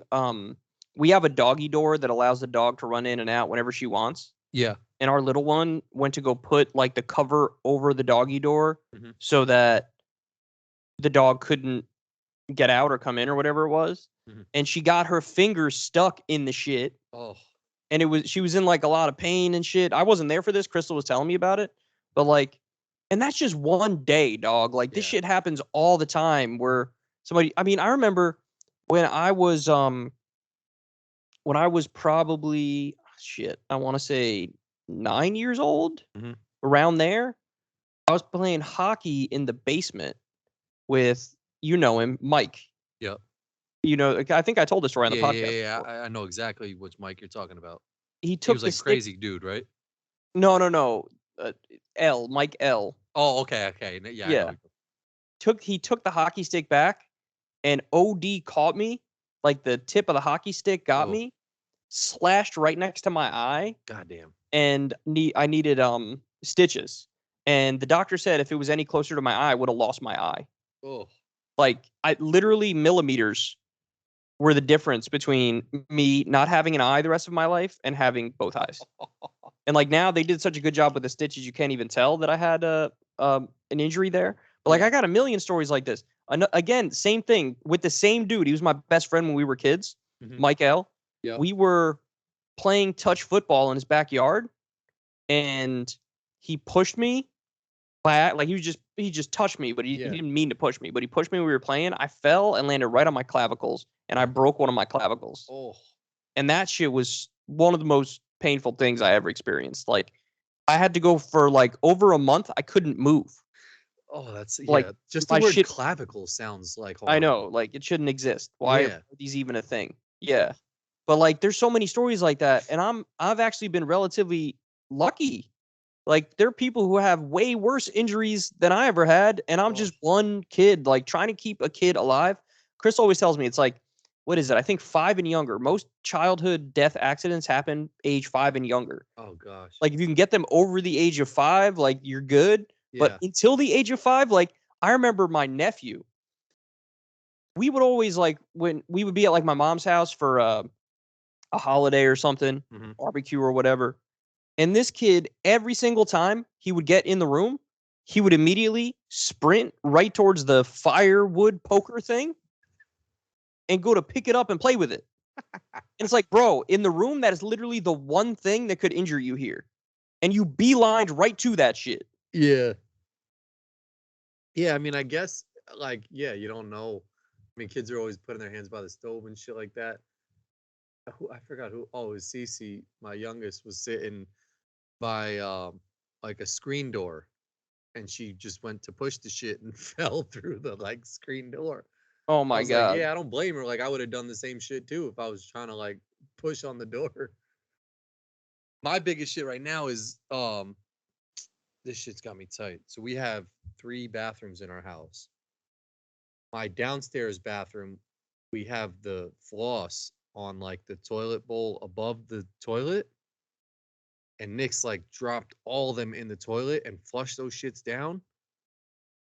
So it's like crazy clogged. And I called this dude who like Molly found on like some Facebook group, who's great. The guy's awesome. And so like nothing was going down. It kept like the water kept rising up, rising up. I tried to plunge that shit OD. He had to come. He like snaked out one of the toothpicks and was like, yeah, you guys should be good. Look, it's going down. And he flushed it and it went down fine. But she dumped the whole bag in there and flushed it down. So I'm thinking like when he showed me one, I was like, nah, there's still like 900 more down there. So like whatever you did isn't gonna work. And he said, he was like, it'll cost $100 if I just have to snake it out. It'll cost $200 if I have to take the whole toilet off. So he snaked it out, $100, whatever. Showed me that it flushed down. I was like, okay, cool. I still don't think it's gonna work. 3 days later, I took a piss. The water started rising up again. But it would like Oh, it would go down a little bit, like it rose up, but then slowly would spin around and like go down. So I was like, today, I'm gonna push my luck. I'm gonna take a little shit in there. Like it wasn't like I had to take a diesel shit. I was like, let me give it like 2 logs in there and see if it goes down. Like, let me see what we're working with. Cause like I've kind of been fucking with the toilet. Like the toilet's been like, it'll go down, not with the same pressure as it used to. right, yeah. So I thought I'd be good. Put 2 logs in the shit. One of them went down. The other one was just chilling at the bottom. I was like, nah, come on, man. Like, so I got to call the dude back, but it's on some like, now he's got to take the toilet off. And I should have just told him from the jump that like, there's way more shit stuck in there. But what I don't get is like, I'm plunging that shit like crazy. And so I don't know how they got all backed up where it can't push through, but it's those plastic like stick ones that like if they're sideways, it's a wrap. Mm, Those shits are probably gonna be stuck for hot. But now my yeah. toilet upstairs is starting to like go a little slower too. Oh So my God. it like hopefully if he can fix the bottom shit, maybe the top one will then be good because of that. But Oh it my God, seems like bro. there's still floss is stuck sideways. Like it must be stuck sideways. It has, I mean, those things are just tailor made to clog it, like that's I not some know. shit that can be flushed at all. I'm also the designated like toilet plunger in the house, Yeah. and our boy clogs that shit all the fucking time. And I'm always like, You gotta just go to town, like, well, like, yeah, but low key, I'm also like, yo, you could make a little effort at this shit too. Like, this is your shit, yeah, like, and I know all the tricks too. I don't know if you know this trick, but just for everybody who's listening, if you want a little pro tip in life yeah, for a clogged toilet, one of the things you do is you take a little bit of lukewarm water, hmm not hot, not cold, like little warm water, yeah. and you put dish soap in a glass with warm water, and you pour it down the toilet, and you let it sit for like 3 minutes. Huh. And then when you go to plug, because low key, the dish soap sort of lubes up the pipes. You think I should try that with the floss, or it's a wrap? You think, like, I mean, could it loosen up the here's the sides of it? thing: it can't hurt. Like Yeah, true. If the guy's coming back anyway. it's not going to hurt. So wait, So so take a cup and just put a little dish take soap in there. whatever the biggest glass of water you can find, like the biggest cup you have. Think of Yeah. like some McDonald's supersize type Yeah, shit. yeah. Put in a little bit of dish soap in lukewarm water. Mhm. Pour it down the toilet, and then let the toilet sit for like 3 minutes, And then start plunging away. and then start plunging away. Okay. And that's usually the trick. Like if I can't fix the shit with that, then they're like you need a plumber, Like if it's gettable, that shit will get it. Now, Damn. you might Alright. want to rerun it. Like if it doesn't work the first time, don't panic. Like Mhm. you could still do it like 3 or 4 more times. But Yeah. if by like the 4th or 5th time the shit is still not working after 20 plunges, then yeah, you could just wrap it up. Like Okay. you got to get a plumber for that shit. There also is no there. It's a really good feeling when the water is really high and you start plunging away, and then just that like you don't know which one it's gonna be. It could be like the 16th pump. That shit is just like goop goop goop goop goop, and it just all starts Phenomenal. going down. You're like, oh, there, like thank you for It- taking it. Bro, that's such a good feeling. That's one of the best feelings. One of the Yeah. other best feelings is like an absolutely perfect zit pop Oh yeah, where like you get it and it's just like flawless victory type shit. yep. Or, and this is probably disgusting for people, but if you have like an ingrown hair and a pimple and you tweeze it out and it comes out together, that's a good feeling also. That's an amazing one. I was wrestling with an ingrown hair for the past like week, bro. Oh, I had a terrible ingrown hair, and it was so obnoxious because like it was so sly on me that I didn't realize I had it, and then by the time I realized something was up, I just had like a cystic bump. Oh And yeah, I was like, not only do I know this is an ingrown hair, I know this shit is like super deep too. yeah. That's not a good one. Yeah, so I had to like wrestle it for a week straight, and A finally I bad was able to- feeling is when you're plunging that shit and the water's high and it splashes on you. Oh my god, that's the worst. I there was a couple times that there was a legit toilet overflow I had to deal with. Like, Oh, yeah, you no, know, that. you know how you gotta like turn the water off if it gets too high type shit. No, I don't even know. Yeah, no, that's next level. I've never gotten to that point, thankfully. Well, that's what I'm saying. I didn't know about that until it was too late. Until I had already had like a toilet overflow type Oh, shit. oh, Yeah, no, those it's the fucking worst. I hate to agree with Trump, but Trump goes on this rant all the time. He's like, these toilets, they're not good enough. you remember when I got to where was it? Austin. The toilet fucking exploded as I was peeing in it. Well, yeah, that was because it was below freezing in Austin, Yeah. Texas, and they don't like winterize their shit, so their pipes are probably not ready for some like Alaskan type Arctic blast. And so that was just the pipes froze and burst open. Like that's all that is. But That was they're a dumb tough for not one. winterizing the shit. Like that's the same thing with their power grid. They never winterized their power grid.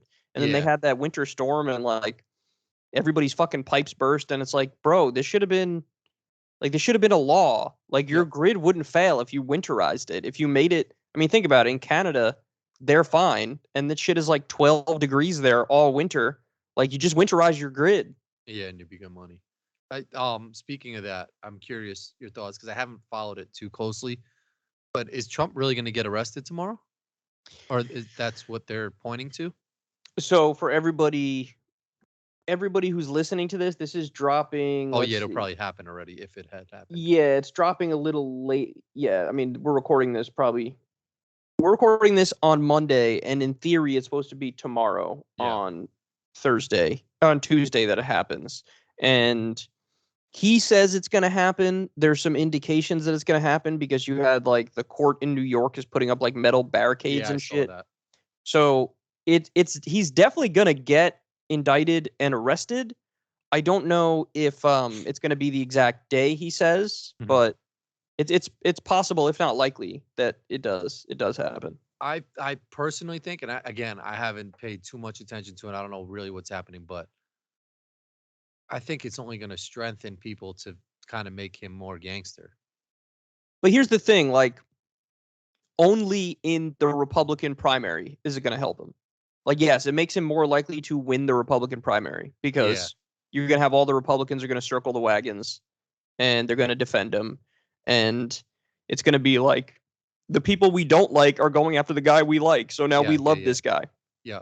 That's going to happen. But The general. definitely hurts him for a general election Yeah, I because kind of agree with that. you got to win like normies. You got to win regular people, and regular people, if they see you're indicted and arrested, they're going to be like, you must have done some shit. Yeah. And would he even he'd be allowed to run with that? I mean, yeah, my understanding is, I don't think there's any rule or law Oh against him running, but what a mess. I think this is just the beginning too. Time on this guy. It's just the beginning because these charges are not even like the big ones. Yeah, it's the Stormy Daniels shit still, right? With like the hush money and stuff. Like, can't he just pay? Can't he just pay someone off again and not get these charges? That's exactly what he's getting the charges for. Yeah, I mean, it's the way they're doing. It's a little bit complicated how they're charging him. It's like a misdemeanor plus a felony, and they're gonna charge him with the felony, and but like again, there's other cases that they're still working on. The Georgia case where he was like, "Find me 11,000 votes," Yeah, and I just feel like there's other shit, and isn't there more important shit in the world going on than this fucking bozo? I mean, look, I would love it if he was sort of taken off the field completely. That would be a good thing, Okay. But in order to do that, he actually needs to be in jail, in prison, and like. But that would never happen.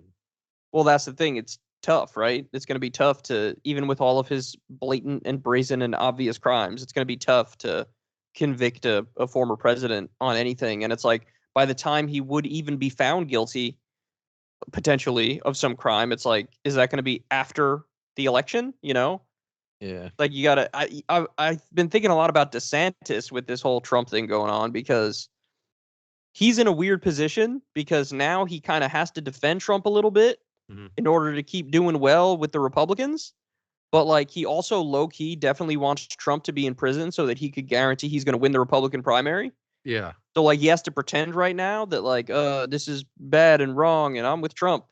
but like secretly he's like, hurry up and lock this fucker up so that I could win.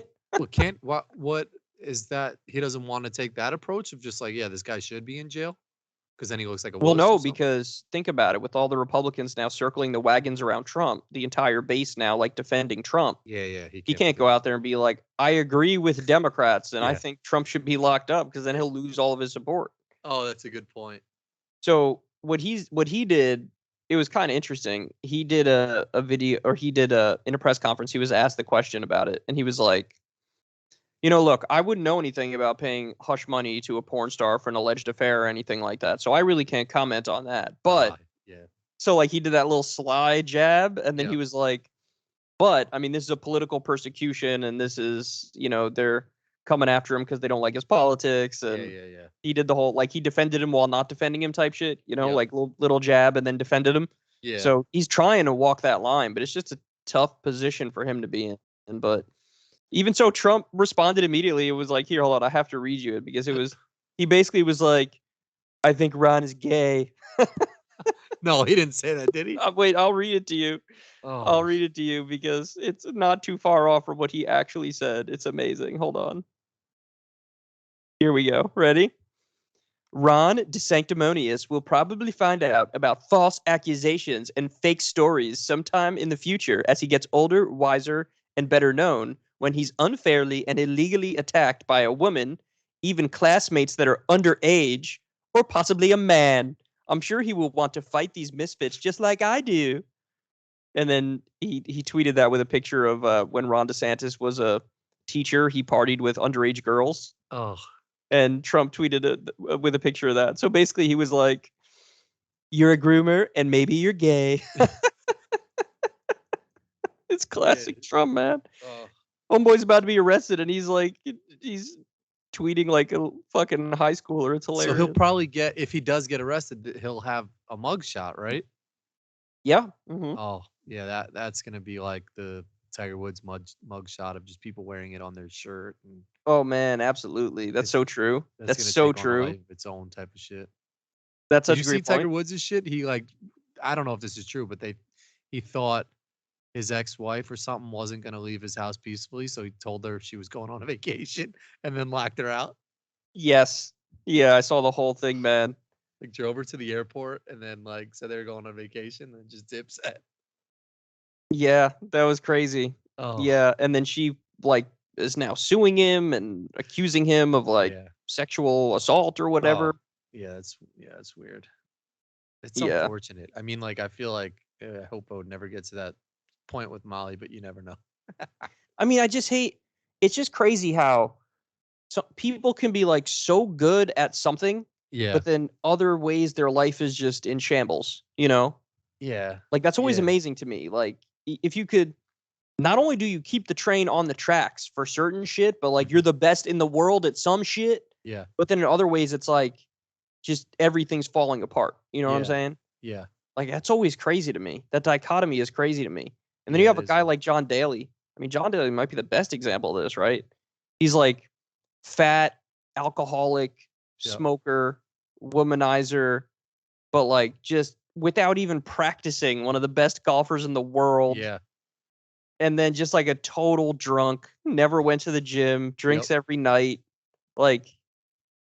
How the fuck does that happen? Yeah. And you got other people who are on a pro golfer who they have to practice 7 days a week in order to just stay on the tour. Yeah. Then you got this guy eating double cheeseburgers and hammering whiskey who just casually beat you without trying, That's low key me. That's why I can't ever put on weight. I don't know how it is, but it's kind of a blessing and a curse of all this nasty shit that I eat. I thank you for saying that, because this is something I've thought about a lot. How oftentimes when people talk about fat people, overweight people, there's this thing where they're just fucking stop eating, bro. You just eat too much, bro. And it's always, part of me is always okay, I see what you're trying to say, but you could take me or you and take some person who's really struggling with their weight and they weigh 250 pounds or 300 pounds or whatever, right? And for a month straight, we're all going to eat the exact same shit. and I would not gain as much weight as that person would, and you would not gain as much weight as that person would. Yep. Because people downplay. I'm not saying it's all genetics, but genetics are a huge part of why some people blow up and other people don't. Why some Totally. people are really overweight and other people aren't. Yep. And everybody just dismisses that part of it. Yeah. And acts like it has no role whatsoever. I mean, look at Crystal, right? Yeah, Crystal, she's in great shape. Crystal's 40 years old. She watches what she eats. Like, it's, she doesn't go crazy or whatever, but like, she doesn't watch what she eats. Yeah. Like, she eats normal, like whatever, like But she also exercises. Me and you don't exercise. She exercises, but she's not, like, most of the time she's doing her work, or she's watching the kids, or we're going around and doing whatever we got to do errands wise for the day. Yeah. Like, to the extent she exercises, it's like 3 days a week for 45 minutes a day. Like, it's not that much, right? Yeah. And 40 years old, and she just has zero belly. Like, there's no fat on her belly. It's just not there. It's just not there. Yeah. And it's like, that is not just lifestyle. It's not just lifestyle. It's not just diet. Like, genetics play a huge role. And I just find it so annoying when people act like that's not the case. Because most of the time people are like, just fucking eat less. Like, if you're fat, you're just fucking eating too much. And it's like, yeah, in part that's true, but it's also kind of not true. Yeah. Because if I eat the same shit as some really overweight dude for a month straight, I might gain 2 pounds and they might gain 15 pounds. Yep. You know what I'm saying? So, like, it's weird to me that people don't realize that when it seems so fucking obvious. Yeah. Like, when I see somebody who's 300 pounds, my thought is not, God damn, you're eating too much. My thought is, first and foremost, like, God damn, you got a terrible roll of the dice. Because even if I ate everything you fucking eat, I would be maximum like 210 pounds and you're 300 pounds. You know what I'm saying? Yeah. No, I agree. I probably eat just as much, if not more, as someone who's 300 pounds. And I think my max capacity is like 180, 185. Exactly. I just stepped on the scale and it was like, it might have been like, maybe like 189 or something. But I was like, this is where I'm at. Today I had 4 Taco Bell burgers, Taco Bell soft tacos. And then Molly was like, hey, are you by Chick-fil-A? I want like a frozen coffee. I was like, yeah, I'm kind of close. 10 minutes later, drove to Chick-fil-A to get her frozen coffee. I had a Chick-fil-A sandwich, nuggets, and fries. And and if you were to then, like, if I was in Westchester or wherever and you were by, you're like, yo, do you want to get some Chicken Joe's or something? I probably would have said yes and still had space to eat more. It's literally insane. Because I thought to myself, as I was biting into the chicken sandwich, I was like, should I just save this for dinner? I was like, I'm kind of good. I was like, no, I'll just finish it. Like, I have a burger spot I go to out here, Paradise Pub. Shout out, it's the best burger. I get a bacon cheeseburger, and it's like a diesel burger.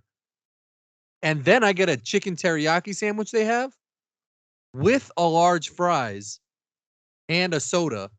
And then, like I just said, I'll finish all that shit and I'll consciously think to myself, like, I could probably still eat something else if someone were to put that shit in front of me right now. Yeah. No, I mean, this is the point, right? Like, you're eating like you should be 300 pounds. Yeah, but you're I don't not. know what it is. I mean, I went through phases of the same shit where like I'm just like a bottomless pit. I could just eat whatever the hell I want, But then I'll be on the other side of it too, where sometimes like if I'm really hungry, someone will ask me like, oh, do you want a piece of gum or like one chip or something? And I'll be good for like the whole day. I'm the exact same way. It's crazy. I'm the exact same. There are times where I'll wake up and Chris will be like, you want breakfast or something? And I'm like, no, like I'm disgusted by the thought of food. Yeah. And I woke up at like 8:30 in the morning and then it's like 1:30 and she's like, are you hungry? And I'm like, no. Yeah. Like that's just, I don't know why or how, but that's just how it is. Sometimes I'm a bottomless pit. The most I ever weighed, there was a brief period where I was fat as hell. I remember, I don't remember exactly what year it was. I don't know, it was 12, 13, 14, one of those. I don't remember which one it was. But it was when like I was really working super hard to get the YouTube channel off the ground. Mhm. And basically, so like I would wake up at like 10 a.m., immediately start working Mhm. and not go to, and work all day and not go to sleep until 1 a.m. or 2 a.m. I feel like I remember those times. Like I'd come over and you'd just be laying in your bed with like your laptop on like your chest. And That's then exactly right. That's yeah. So I'm doing the math on it right now. Was basically working 16-hour days, damn. and I would do it 5 days a week. And then even on the sixth day, on Saturdays, I would still have a whole bunch of editing and shit left over to do. Sheesh. So it would be basically I'm working 6 days a week, 16-hour days, 5 days of the week, and then another like 5 or 6 hours on the sixth day. And so I was eating like crazy. And when I say I was doing like no movement, I was doing no movement. Yeah. Like I wasn't, usually I on a normal year, like I'll play golf in the spring, in the summer, in the fall, and I'll try to play like once a week or whatever, Mhm. and I'll try to stay somewhat active. But for this period, for like a year or two, I was just not doing anything but that, and I got up to 220 pounds. Damn. Was the Yeah. fattest I ever was. That's Yeah. kind of 220 is kind of respectable for Oh, fat range. I was pretty big because I remember we were going to like some Christmas thing at a family member's house, Mhm. and I went to go put on just like this button down and these jeans that I've worn, Yeah. and like they weren't even close to fitting. Yeah. I was like, I've "What had a the couple of hell? those This is moments. crazy. What is this?" And yeah, I mean, soon after that, I decided, "Oh, I'll get on the keto diet and I'll like drop it all off." And I did, and I started doing more shit so I would not be totally fat. But like, Yeah, I feel like I remember the keto diet days. I mean, I did it a number of times. I did Oh, it. maybe yeah. Well, I remember we did it. We were working out a lot. I don't know if it was high school or college, but like we did it when we were working out a lot. And I Mhm. did it thinking like, oh, I'm about to like bulk up type shit. Like, Yeah. oh, I'll just eat a lot of protein and I'll bulk up, bulk up. But I was having like very few carbs, protein, and then fat with it.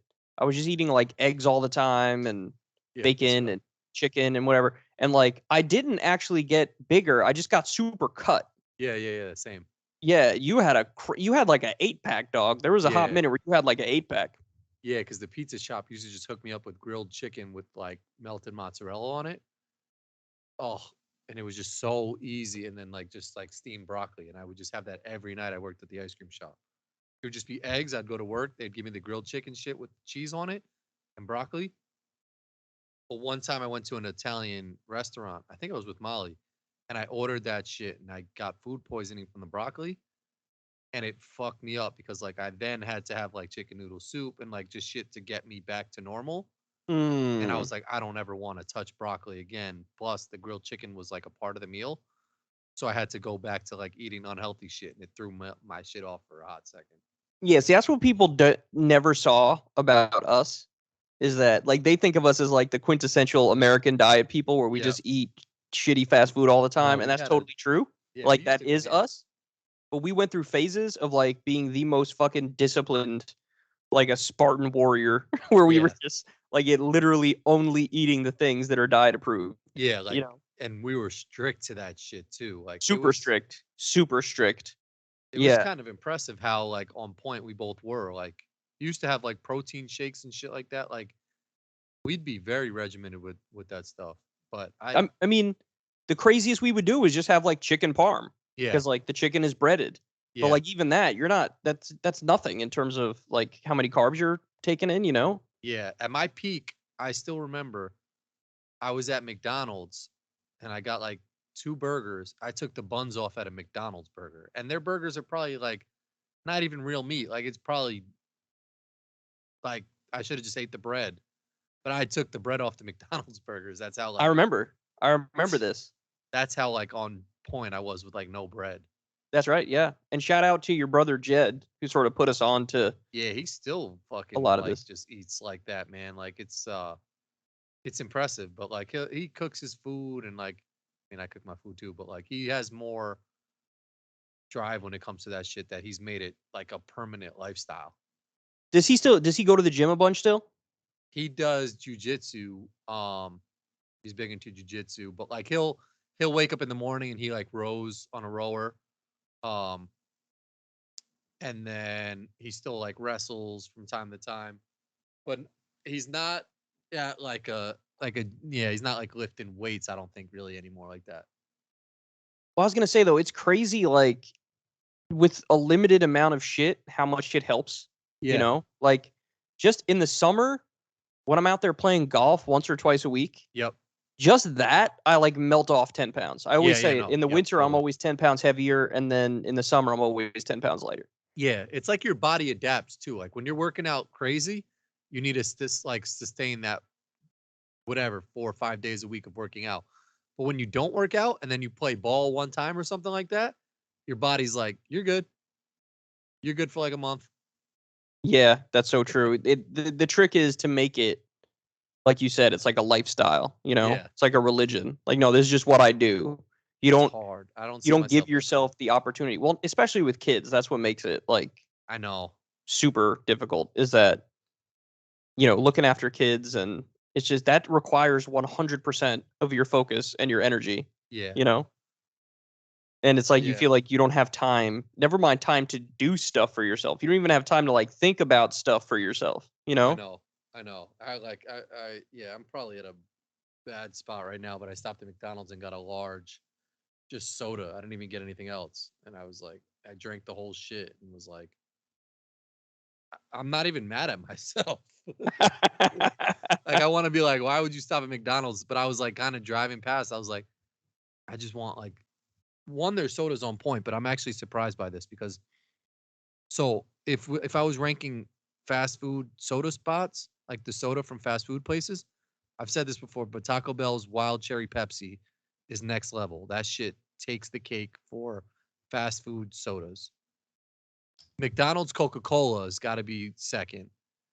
But at the bottom of that shit, and I'm very surprised, is McDonald's Sprite. Tastes Mm, too artificial. And that's a good point. I wanted to give it a chance today, so I got a large Sprite from McDonald's, and it was cold. It was good. Like it it it worked because I got my soda like intake, but it tasted so. It was too syrupy on the Sprite side that I think the Coke syrup can mask if you over syrup the Coke from McDonald's. Yeah, So the yeah. Sprite from McDonald's is not as good as the Coke from McDonald's. No, I think that's true because I've definitely had that same experience Yeah. where I'm like, "Oh my god, this is banging," and then if you have the Sprite, you're like, Yeah. It Yeah. tastes. No. I don't know what the right word is, but it tastes like it came from some rusty ass metallic ass machine. Yes. It's like got a little like artificially like aftertaste to it. But The other week, it was late. It was kind of late-ish. I say late, but it was like 8 o'clock or 9 o'clock or whatever. And I just got hit with a OD craving for some sugary shit. Mhm. And I opened the one of the cabinets in the kitchen, Yeah. and there was a whole ass Sour Patch Kids thing Oh. sitting there, Oh. like the movie size one, Oh, you that's know? beautiful. Yeah, and so I was like, "Oh, it's on." And so at first I took like a big handful of them, and I Yeah. went and I sat down in bed and started eating them. And then when I finished those, I was like, "Yo, I'm not even close to done with this shit." I got up, went back, and just took the whole box, I've done that. and I crushed the whole ass box. And then like a day and a half later, I broke out it on my face, like a bunch of Oh, pimples really? and shit. And I was like, "Oh fuck!" And then I didn't put it together. I didn't put two and two together. But I Yeah. was talking to Crystal about it, and she was like, "Sometimes if I break out, sometimes it's my diet. Like if I have some Yeah. Yeah. sugary Yeah. stuff, sometimes it happens." And it was like a light bulb moment. I was like, "Oh my god, this is directly related to me housing an entire thing of Sour Patch Kids when I hadn't had some like super sugary stuff like that in a while." Mhm. And I was like, "Oh my god, that was definitely it." And then I realized too, like one of my best things that I do most of the time is I won't drink soda. I'll just have seltzer Yeah. because Yeah. that scratches the itch for me. I just like the bubbles in it. You know what I mean? Mhm. Like it doesn't even bother me that. I mean, you can get flavored ones, but I just like the regular one that has the bubbles in it. Yep. But like I've been slipping and going back and like drinking some soda and stuff. But like literally step Same. number one to get back to being healthy is step one is just cut out soda. Yeah. If I you just know. cut I've been out, that's fucking up such a on that. huge thing. It's like the same thing with people who are alcoholics. Like They don't even realize if you just don't like that shit is sugary and is putting weight on you too. And if you just cut that out, you're gonna lose a bunch of weight. You know what I mean? What's your take on non-alcoholic beer? If you have a take on that. I mean, I guess I have kind of a milk toast take on it because it's like it's whatever it is. I've only had it like a couple times in my life. Yeah. I'm just like, okay, it kind of tastes like a beer, but it's not a beer. Yeah, I'm kind of so down on it. Like I don't understand it. We were at a work party, and the kid next to me like was drinking one. I was like, "Oh, what are you drinking?" He was like, "Oh, this is the Athletic Brewing Company or some shit. It's non-alcoholic." I was like, "What's the point of that?" He was like, "Oh, well, I'll have one beer and then I'll have one of these, and I don't get like as drunk and stuff." And I kind of was like, he was like, "I just go home and not feel as shitty as I would if I had all beers." And I was like, that just sounds like the dumbest shit ever. So here's my experience with them. My first time coming across, like learning that they existed. Yeah. As a kid at like a family event, one of my uncles, who had previously been like an alcoholic and a drug addict, he was drinking a non-alcoholic beer. Okay. And so my first perception of them was like, oh, I see. So this is for somebody who's like an alcoholic, they quit alcohol and they still want like the taste of the alcohol type thing. Yeah. That was my thought. But to your point, yeah, like a beer tastes good and can taste good depending on what brand it is and what your tastes are. Like tastes good. Well, that's the point I was going to get to, is that like it doesn't stand alone on its own without the effects of it. You know what I'm saying? Yeah, like exactly. it tastes good to the ends of like you're going to get a little buzzed and feel good. Yes. Right? But if you drop the getting buzzed and feel good, it's not the best tasting thing in the world. And so somebody who drinks alcoholic beer, non-alcoholic beer, the message they're sending is like, I actually just like the taste of this shit. And that's what threw you off, is you're like, how do you just like the taste of it? Yeah. Or they had them at a volleyball event I was at, and they were like, yeah, like people are drinking, but I don't really want to get drunk, but I'll like casually drink with them. But I'm just like, well, then just hold a water. Like I don't know. I just look, you know my take, man. Like zero pride, zero shame here. I'm gonna keep it real with everybody. If I'm on death row and this is my last drink I'm allowed to have, I'm ordering a banging ass Shirley Temple. Yeah. Oh yeah, nothing beats a good Shirley Temple. Nothing. Like, and that falls in the same category as like a good pink lemonade, you know, like Yep. I don't really get down like a blueberry, like a blue raz. I'm high on the pink lemonade. The Arnold Palmer shits I get behind heavy. Orange soda, like all those shit. I was never into high C. Oh no, high C I fuck with. Hawaiian Punch. Hawaiian Punch. As I've gotten older, I think I should revisit Hawaiian Punch and see if I fuck with it now. It's a touch off. No, your initial thought is right. Like high C is better. Yeah. High C is definitely better. But I just feel like Hawaiian Punch is an OG that's been around for a while, that I feel like I need to try Hawaiian Punch again and understand why I didn't like it as a kid, because that shit should be liked. What's the one, like the pouch juice drink? Capri Sun. Like Capri Sun. That shit is good. Those shits are super banging. Like there isn't a Capri Sun, like they hit the mark every time on that shit. To the point where if you're an OG Capri Sun drinker, you know, once you've like bone dry sucked that shit like to its core, you could re-blow back in it to make it look full again and get a couple extra like last resort sips in the corner. Like it's crazy. You could go from both ends of the spectrum of like, you know, the bone dry sucking that shit dry shit, right? Where it's like shriveled up in your hand to like a point where you're like it's crinkled in your hand. Yep. But then you blow it back up and you could sneak. You're probably just drinking your saliva. But you get like one more wet little drip through the straw when you blow that shit back up to its full capacity. I'm gonna bless you right now with every drink we've talked about so far, super banging. Yeah. But I might just raise this shit. Like I might just hit you with the debate ender right now. Okay. Squeeze-Its. You remember Squeeze-Its? No, I'm about to go on record and say I kind of don't remember Bro. Squeeze-Its. Just Google image search that shit right now. All right. Because it's the shit. It's got like, it's in like a cheap ass plastic bottle that you could squeeze. Okay.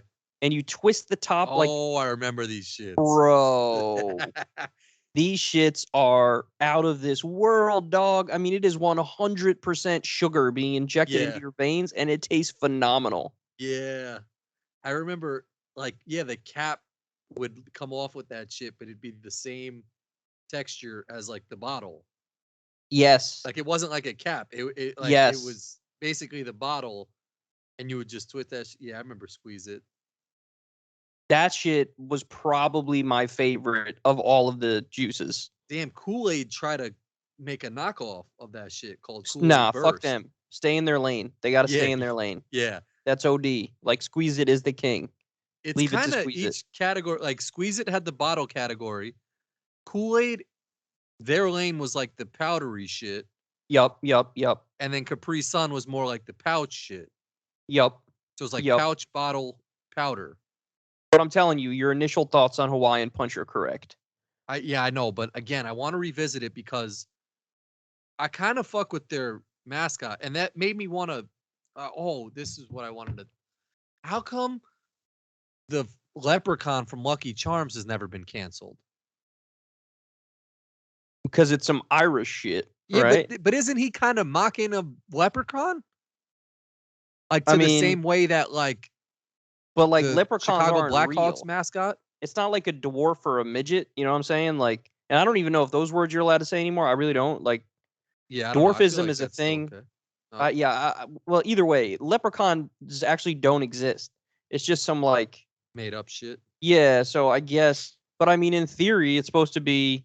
It's like a folklore thing, but in theory, it's like some Irish shit. So I don't know. I don't know if Irish people would get offended by that, but I don't think they would be. You know, like no. They don't give a fuck.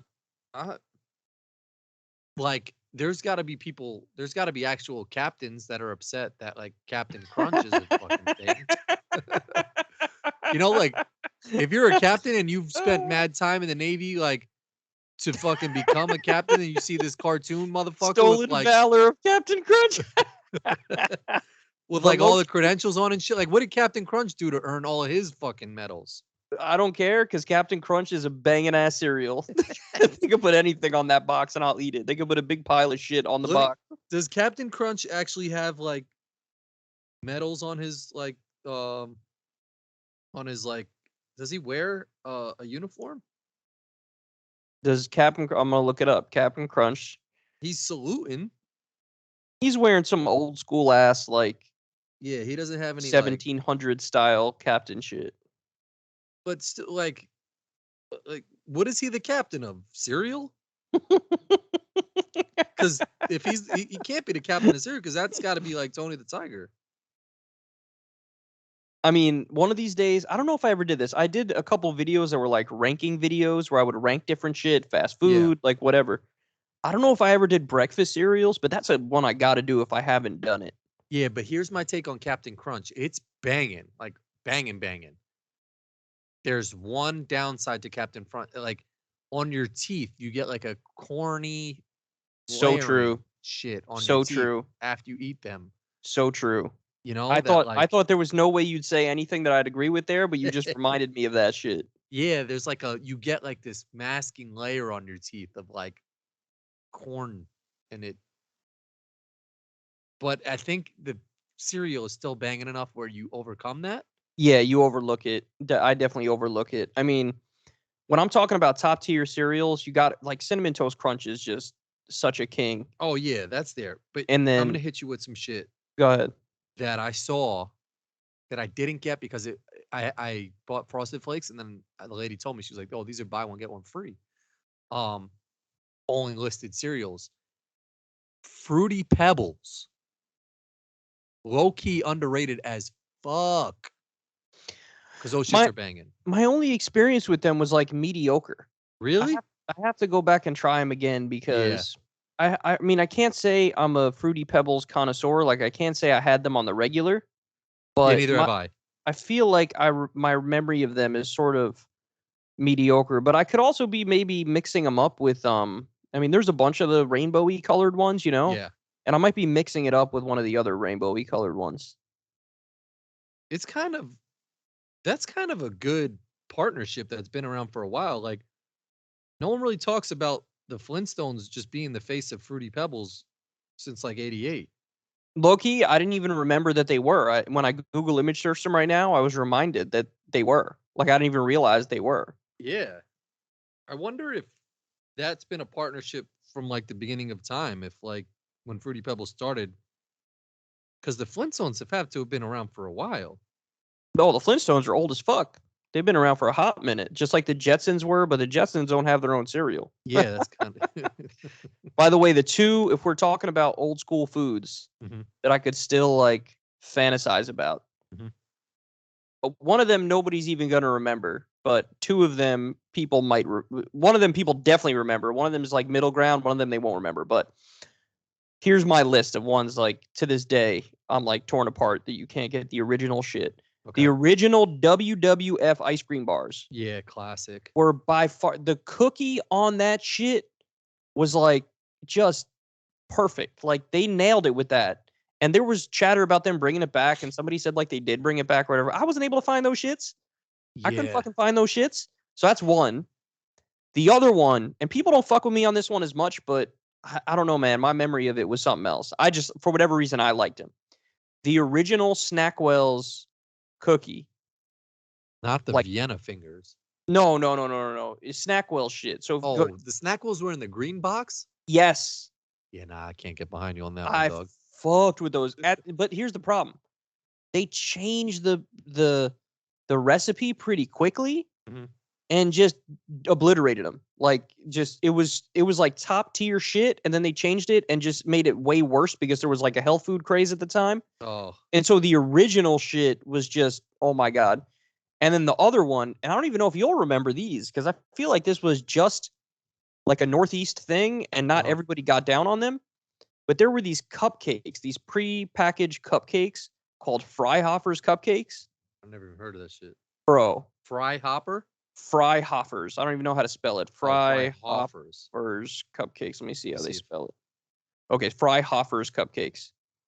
And it came in this box. Yeah, I don't think they make them anymore, but they were the best cupcakes Oh wow, yeah, ever. this comes in some like box like a grandmother was like packing this shit in her kitchen. OD nostalgia, bro. Yeah. And they don't even have like I Google image search Freihofer's cupcakes, and they only have like The one donuts or some picture shit. of what the shits look like. That's what I'm saying. I can't even get like a definite picture of what exactly you're talking about. But these shits, when these went away, man, because the yellow cake in the The lady cupcake, probably died. Like Mrs. Freihofer probably died.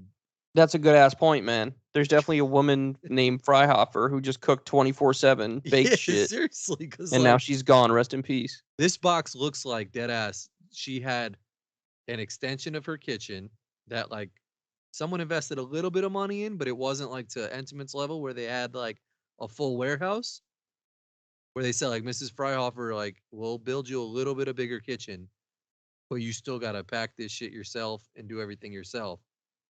And she died making these shits. That's exactly right. God rest her soul. This woman was a saint. But yeah, those are the three, man, that I'll never get over those. I'll never get over those. Because those are gone. Like they're not coming back, you Yeah, know? no one's sitting in their like fucking war rooms right now thinking like, let's bring back the Freihofer cupcake. Yeah. And the WWE shit, even if they bring them back, it's probably It's not gonna not be the gonna be the same same. recipe. No. You know, the Snackwell shit destroyed their I think you could still get Snackwell's Devil's Food cookies, but it's not the same recipe that it was. Yeah, no, there probably was some shit that wasn't good for you that they were putting in the originals that were just banging that they shouldn't have shook up. Yeah. That's exactly right. They That's got exactly rid right. of the Choco Taco and they'll probably bring it back, but to your point, it's not going to be the same. And if you like chocolate eclairs, don't ever buy some shit that's not the Good Humor brand. Because they must have a trademark or some exclusive recipe on how to make their eclair, like frosty shit.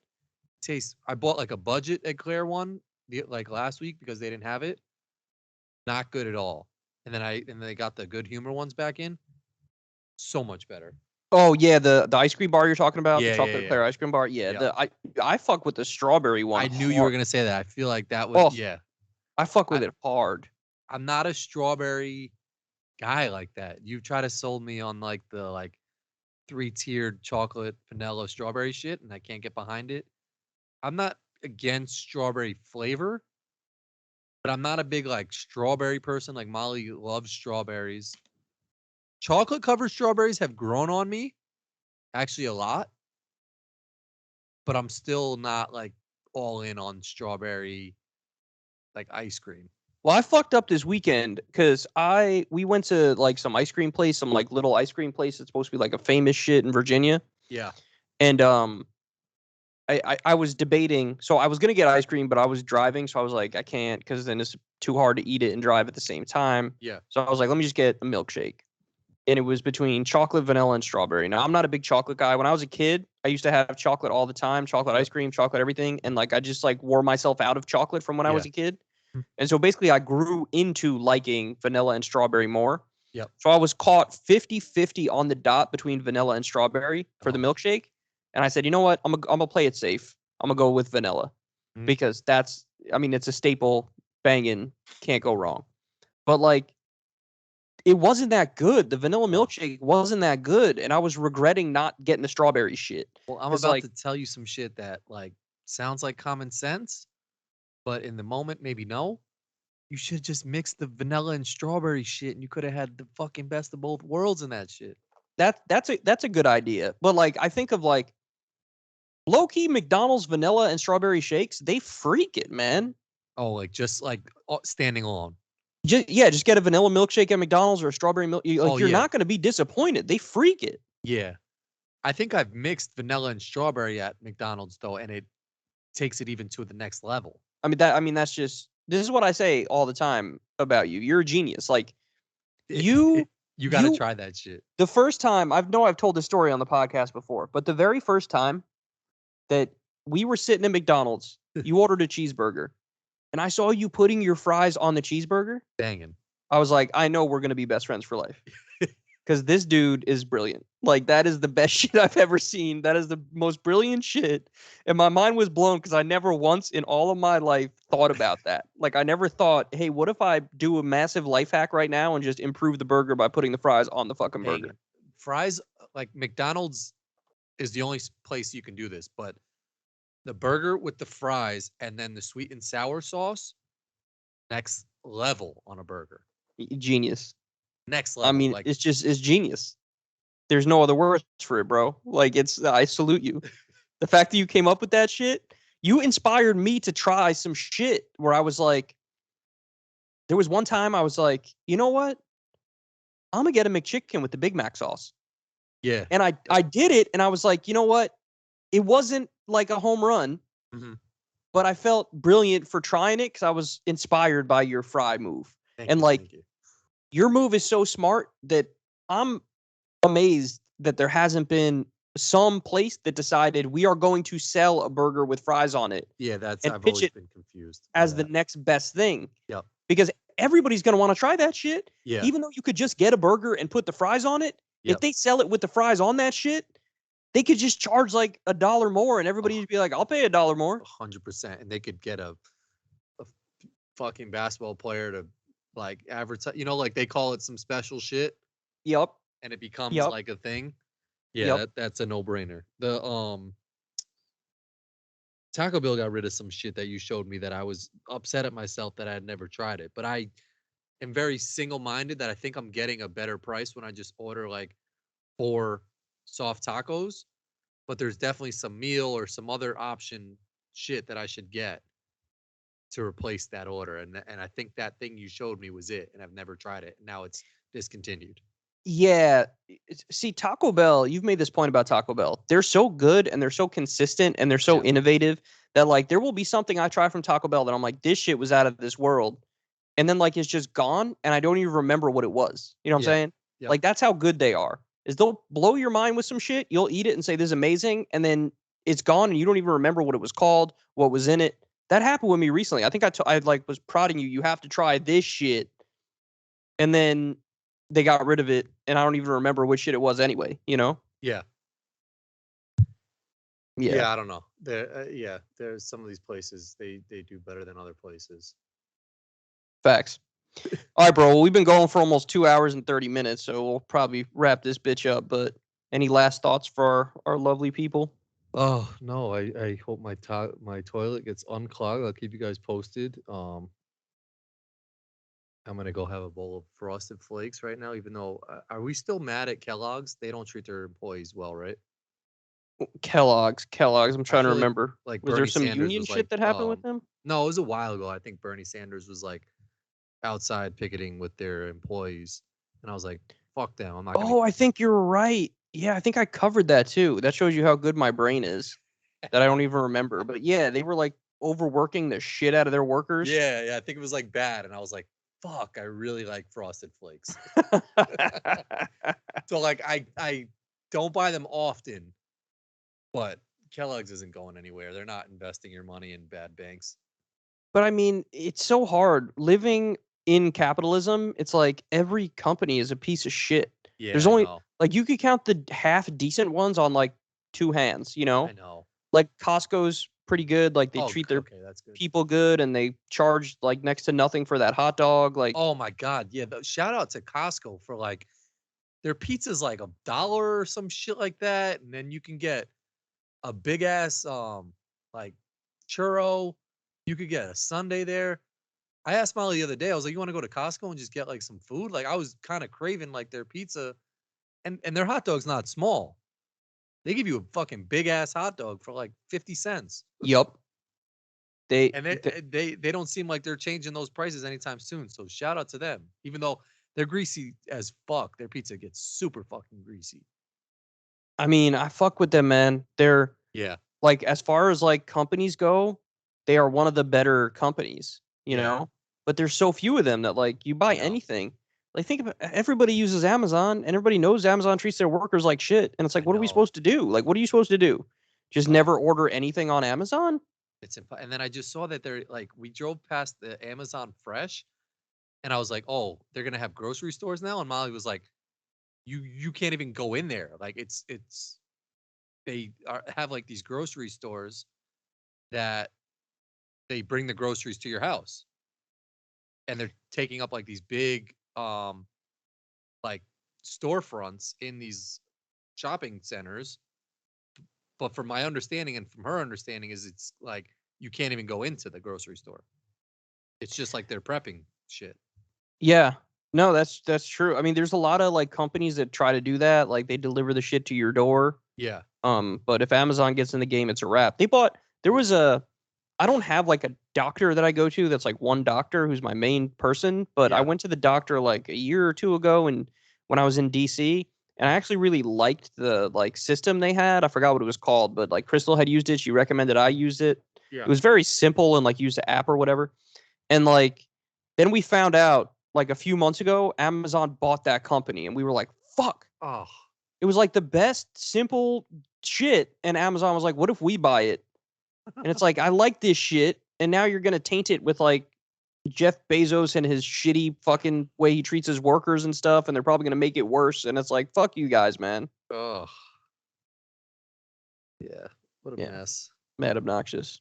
Oh, for Jeff Bezos. Before we wrap it up, final thoughts. Mhm. Bro, million subs easies. You got 1,000,000? Well, by the time this drops, I probably will have 1,000,000. Oh, what? I looked. I feel it was like I don't know, probably 2 months ago or something. It was like 993 or some shit. So that kind of went fast, no? Well, I was stuck for a hot minute. No, yeah, I know about the stuck shit. I was stuck around like 980,000, 83,000. I was stuck there forever. So what are you But at right now as we record on a Monday? as we record this, I am at 998,198. Damn. That's what do you do? Are you just gonna like pull your dong out and just I'm gonna whack off on her. No, I'm kidding. So what I'm gonna do is on Thursday. Again, this is being recorded on Monday, everybody. But on Thursday, gonna do a live. Yeah, like you a got to do live some stream, shit, man, because this is a lot of people have been waiting a long time for this. celebratory live stream where like I'll do a show, I'll read some super chats, I'll play some like maybe old clips or whatever, and just have some fun Nice. with it. So gonna do that, and yeah, by the time I probably will be at 1 million by the time the show comes. If not, then I'm just gonna prod everybody during the show to get me over that 1 million mark. So Damn, I gotta stay tapped in with that, man. I gotta get you like a million T-shirt, or didn't Backman buy himself a birthday cake or something? did he? I don't know. I feel like I I remember thought I that's saw true. it. No, but that shit, yeah, it's gonna hopefully when you break that mark, it's a fucking skyrocket, and they fucking realize the shit you do. But that's in fucking incredible, man. Like a million people. Yeah, but you That's know what's insane. crazier, bro? This is the crazy thing, is that I actually already surpassed a more impressive benchmark. The views, right? 1 billion views. Yeah, I that's already surpassed 1 billion views. And like wild. you don't get shit for 1 billion views. And it's definitely a lower percentage of YouTubers that have passed 1 billion views. Yeah. So like yeah. it's kind of, I'm not gonna lie, it's kind of bittersweet to me, the passing 1 million subs, because I do feel like for a pretty long time the algorithm on YouTube has been screwing us, you know? Yeah, but again, hopefully now that changes. Well, we'll see, but it does feel a little bit like vindication because randomly started gaining some sub growth, trying to keep up the momentum, and so we'll see what happens. But yeah, man, you were a big part of this too. We've been doing Kyle and Corin for a hot minute. Thanks. Yeah, no, I enjoy it, and I mean, I've always told you, and when we're at events and people recognize me or at least show love to this, I'm always one surprised and like blown away that people still listen and enjoy the shit we talk about, because we probably say shit half of the podcast, so people clown us on that. But like reading some of the comments and just like the enjoyment and like the way we let people, I guess, clear their mind from shit going on in their life is awesome. So anytime someone shows love, like, and I've always said I'm super appreciative just to like be your friend, man. I think you're a great dude. Just so to see the success that you've had is it's incredible. Like I can't put it into words, but every time, like I say, we're somewhere and someone says like you've helped change their political outlook and they've gotten involved in politics, like it's so cool. Like it's so cool to see like the positive change as opposed to like some people everyone being a dick out there nowadays. Well, thank you, brother. I appreciate that, man. Sure. And as far as our podcast goes, it is without a doubt one of the fan favorites. Like I would say the two fan favorites are Kyle and Corin. Like the people who watch it are ride or die, or listen to it or ride or die for Kyle and Corin. And then the other one is the Kyle out of context. Yeah, people love that shit. Those are the two that like, and it's not the same. Like when I do my new show or whatever, if I'm hitting a topic that's super hot, yeah, might get like 100,000 views on it. And it's like, that's a lot of views for it. But for like the 15,000 people or whatever the number is that listen to every Kyle and Corin, like all 15,000 of them are going to tune in no matter what. And they are ride or die for it. You know what I'm saying? Yeah. And that I actually think, I actually like that even more than the doing a news topic that's super hot that pops off or whatever and gets a lot of views. Yeah. Like I personally like a lot more just talking shit with you and having the people who roll with this and like this show. You know what I mean? Because it's a different vibe. It's not 100%. as serious. It's not as everybody's nitpicking every single word. Like we could just sort of vibe out and chill and everybody likes it. And that's like, I feel like those are the real fans. You know what I mean? Yeah. Like, these are the, you want people who fuck with you, you know, like who, if you say some shit, even if I'm wrong or we're not right or whatever, people still fuck with you and like vibe with it. And that's the way it works. Like in real life, when you're with your friends, that's how it works, right? Like Yep. Somebody says some shit, it might be weird, it might be wrong or whatever, but you're just like, that's just Bob, like that Bob says shit.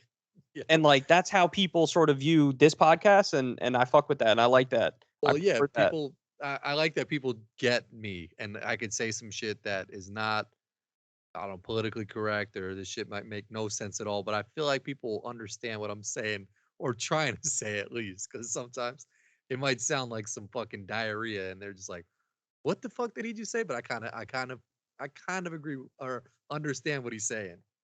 Nah, man, you're a fan favorite, and Cool. and to me it was a no brainer too. Like when I was thinking like, hey, should I do some shit with one of my friends or whatever? To me, it was a no brainer. I was like, oh, I definitely want to talk to Corin. Cool. Yeah. Like if we're gonna talk and people are gonna listen, like I definitely have the best vibes with Corin, and we bounce off each other the best. And like, we don't have to worry about, oh, is it going to be like awkward silence or somebody going to say something that's not right? It's just like, nah, man, we're just vibing over here. And so that was a no brainer from day one, Yeah, no, it's been fun, man. I think we align, and it's been cool, man. It's just to think like of all the stages of my life, your life, like doing it in the basement. Pause. That shit sounded mad weird, but like recording in the basement. Then like it just like I used to when I moved out to Illinois at my old apartment, like doing it on the kitchen table. That shit still sounds mad weird. But like, no, man, it's cool. I won't fucking power anymore, but I'm super excited to, play a small part in this, man, because a very, very small part. It's all you on the other shit. But it wasn't a small part, so bro. cool. It was a big part. It was. Do they still send do you still get a plaque? Is that still a thing YouTube does? Yeah, so when you hit 1 million, you do get a plaque. Now here's a funny thing that happened recently. So when I hit 100,000 subs, I got the old school plaque, and it's sort of whack. I'm not gonna lie. Like it's sort of like it's not really all that clean or fresh. It just looks sort of like dull. And so like I had the 100K plaque, and I was super proud of it. But then when I started seeing the new ones get rolled out, I was OD jealous. I was like, yo, I want the new shit. The new shit is shiny and pretty and silver and sparkly, and like I wanted that shit. And so anyway, I had like casually brought that up, and then I think it was Lilith who texted me, who was like, yo, somebody said that like you could get the new shit if you just like ask YouTube or whatever. Like they have that option. If you have the old plaque, you can get the new one for the 100K. And I was like, really? And I learned that I could. So I actually have the old 100K plaque. Now I also have the new 100K plaque. And then when I hit 1 million, I could get the million plaque. I don't even know what the million plaque looks like, to be honest. Dope. No, it's better to not know and then just get it. Yeah. So it was true. You could request the newer 100K. Yeah, it was true. Damn. It was true. Shout out to Lilith. She's still around, right? She's still a homie. Yeah, she still works for. That's so gangster, man. Shout out to her because she was an OG. She is the original OG. She is the straight up like day one first listener. Like here through all the shitty audio and all the craziness, and I mean just always been there. So she's Lilith, a real one. Yeah. No, I appreciate Lilith massively, and show wouldn't be what it is without her. So that's dope, man. I'm excited to watch the live shit. Yeah, it'll be fun. All right, I love you, brother. I'll talk to you too, man. Good talking.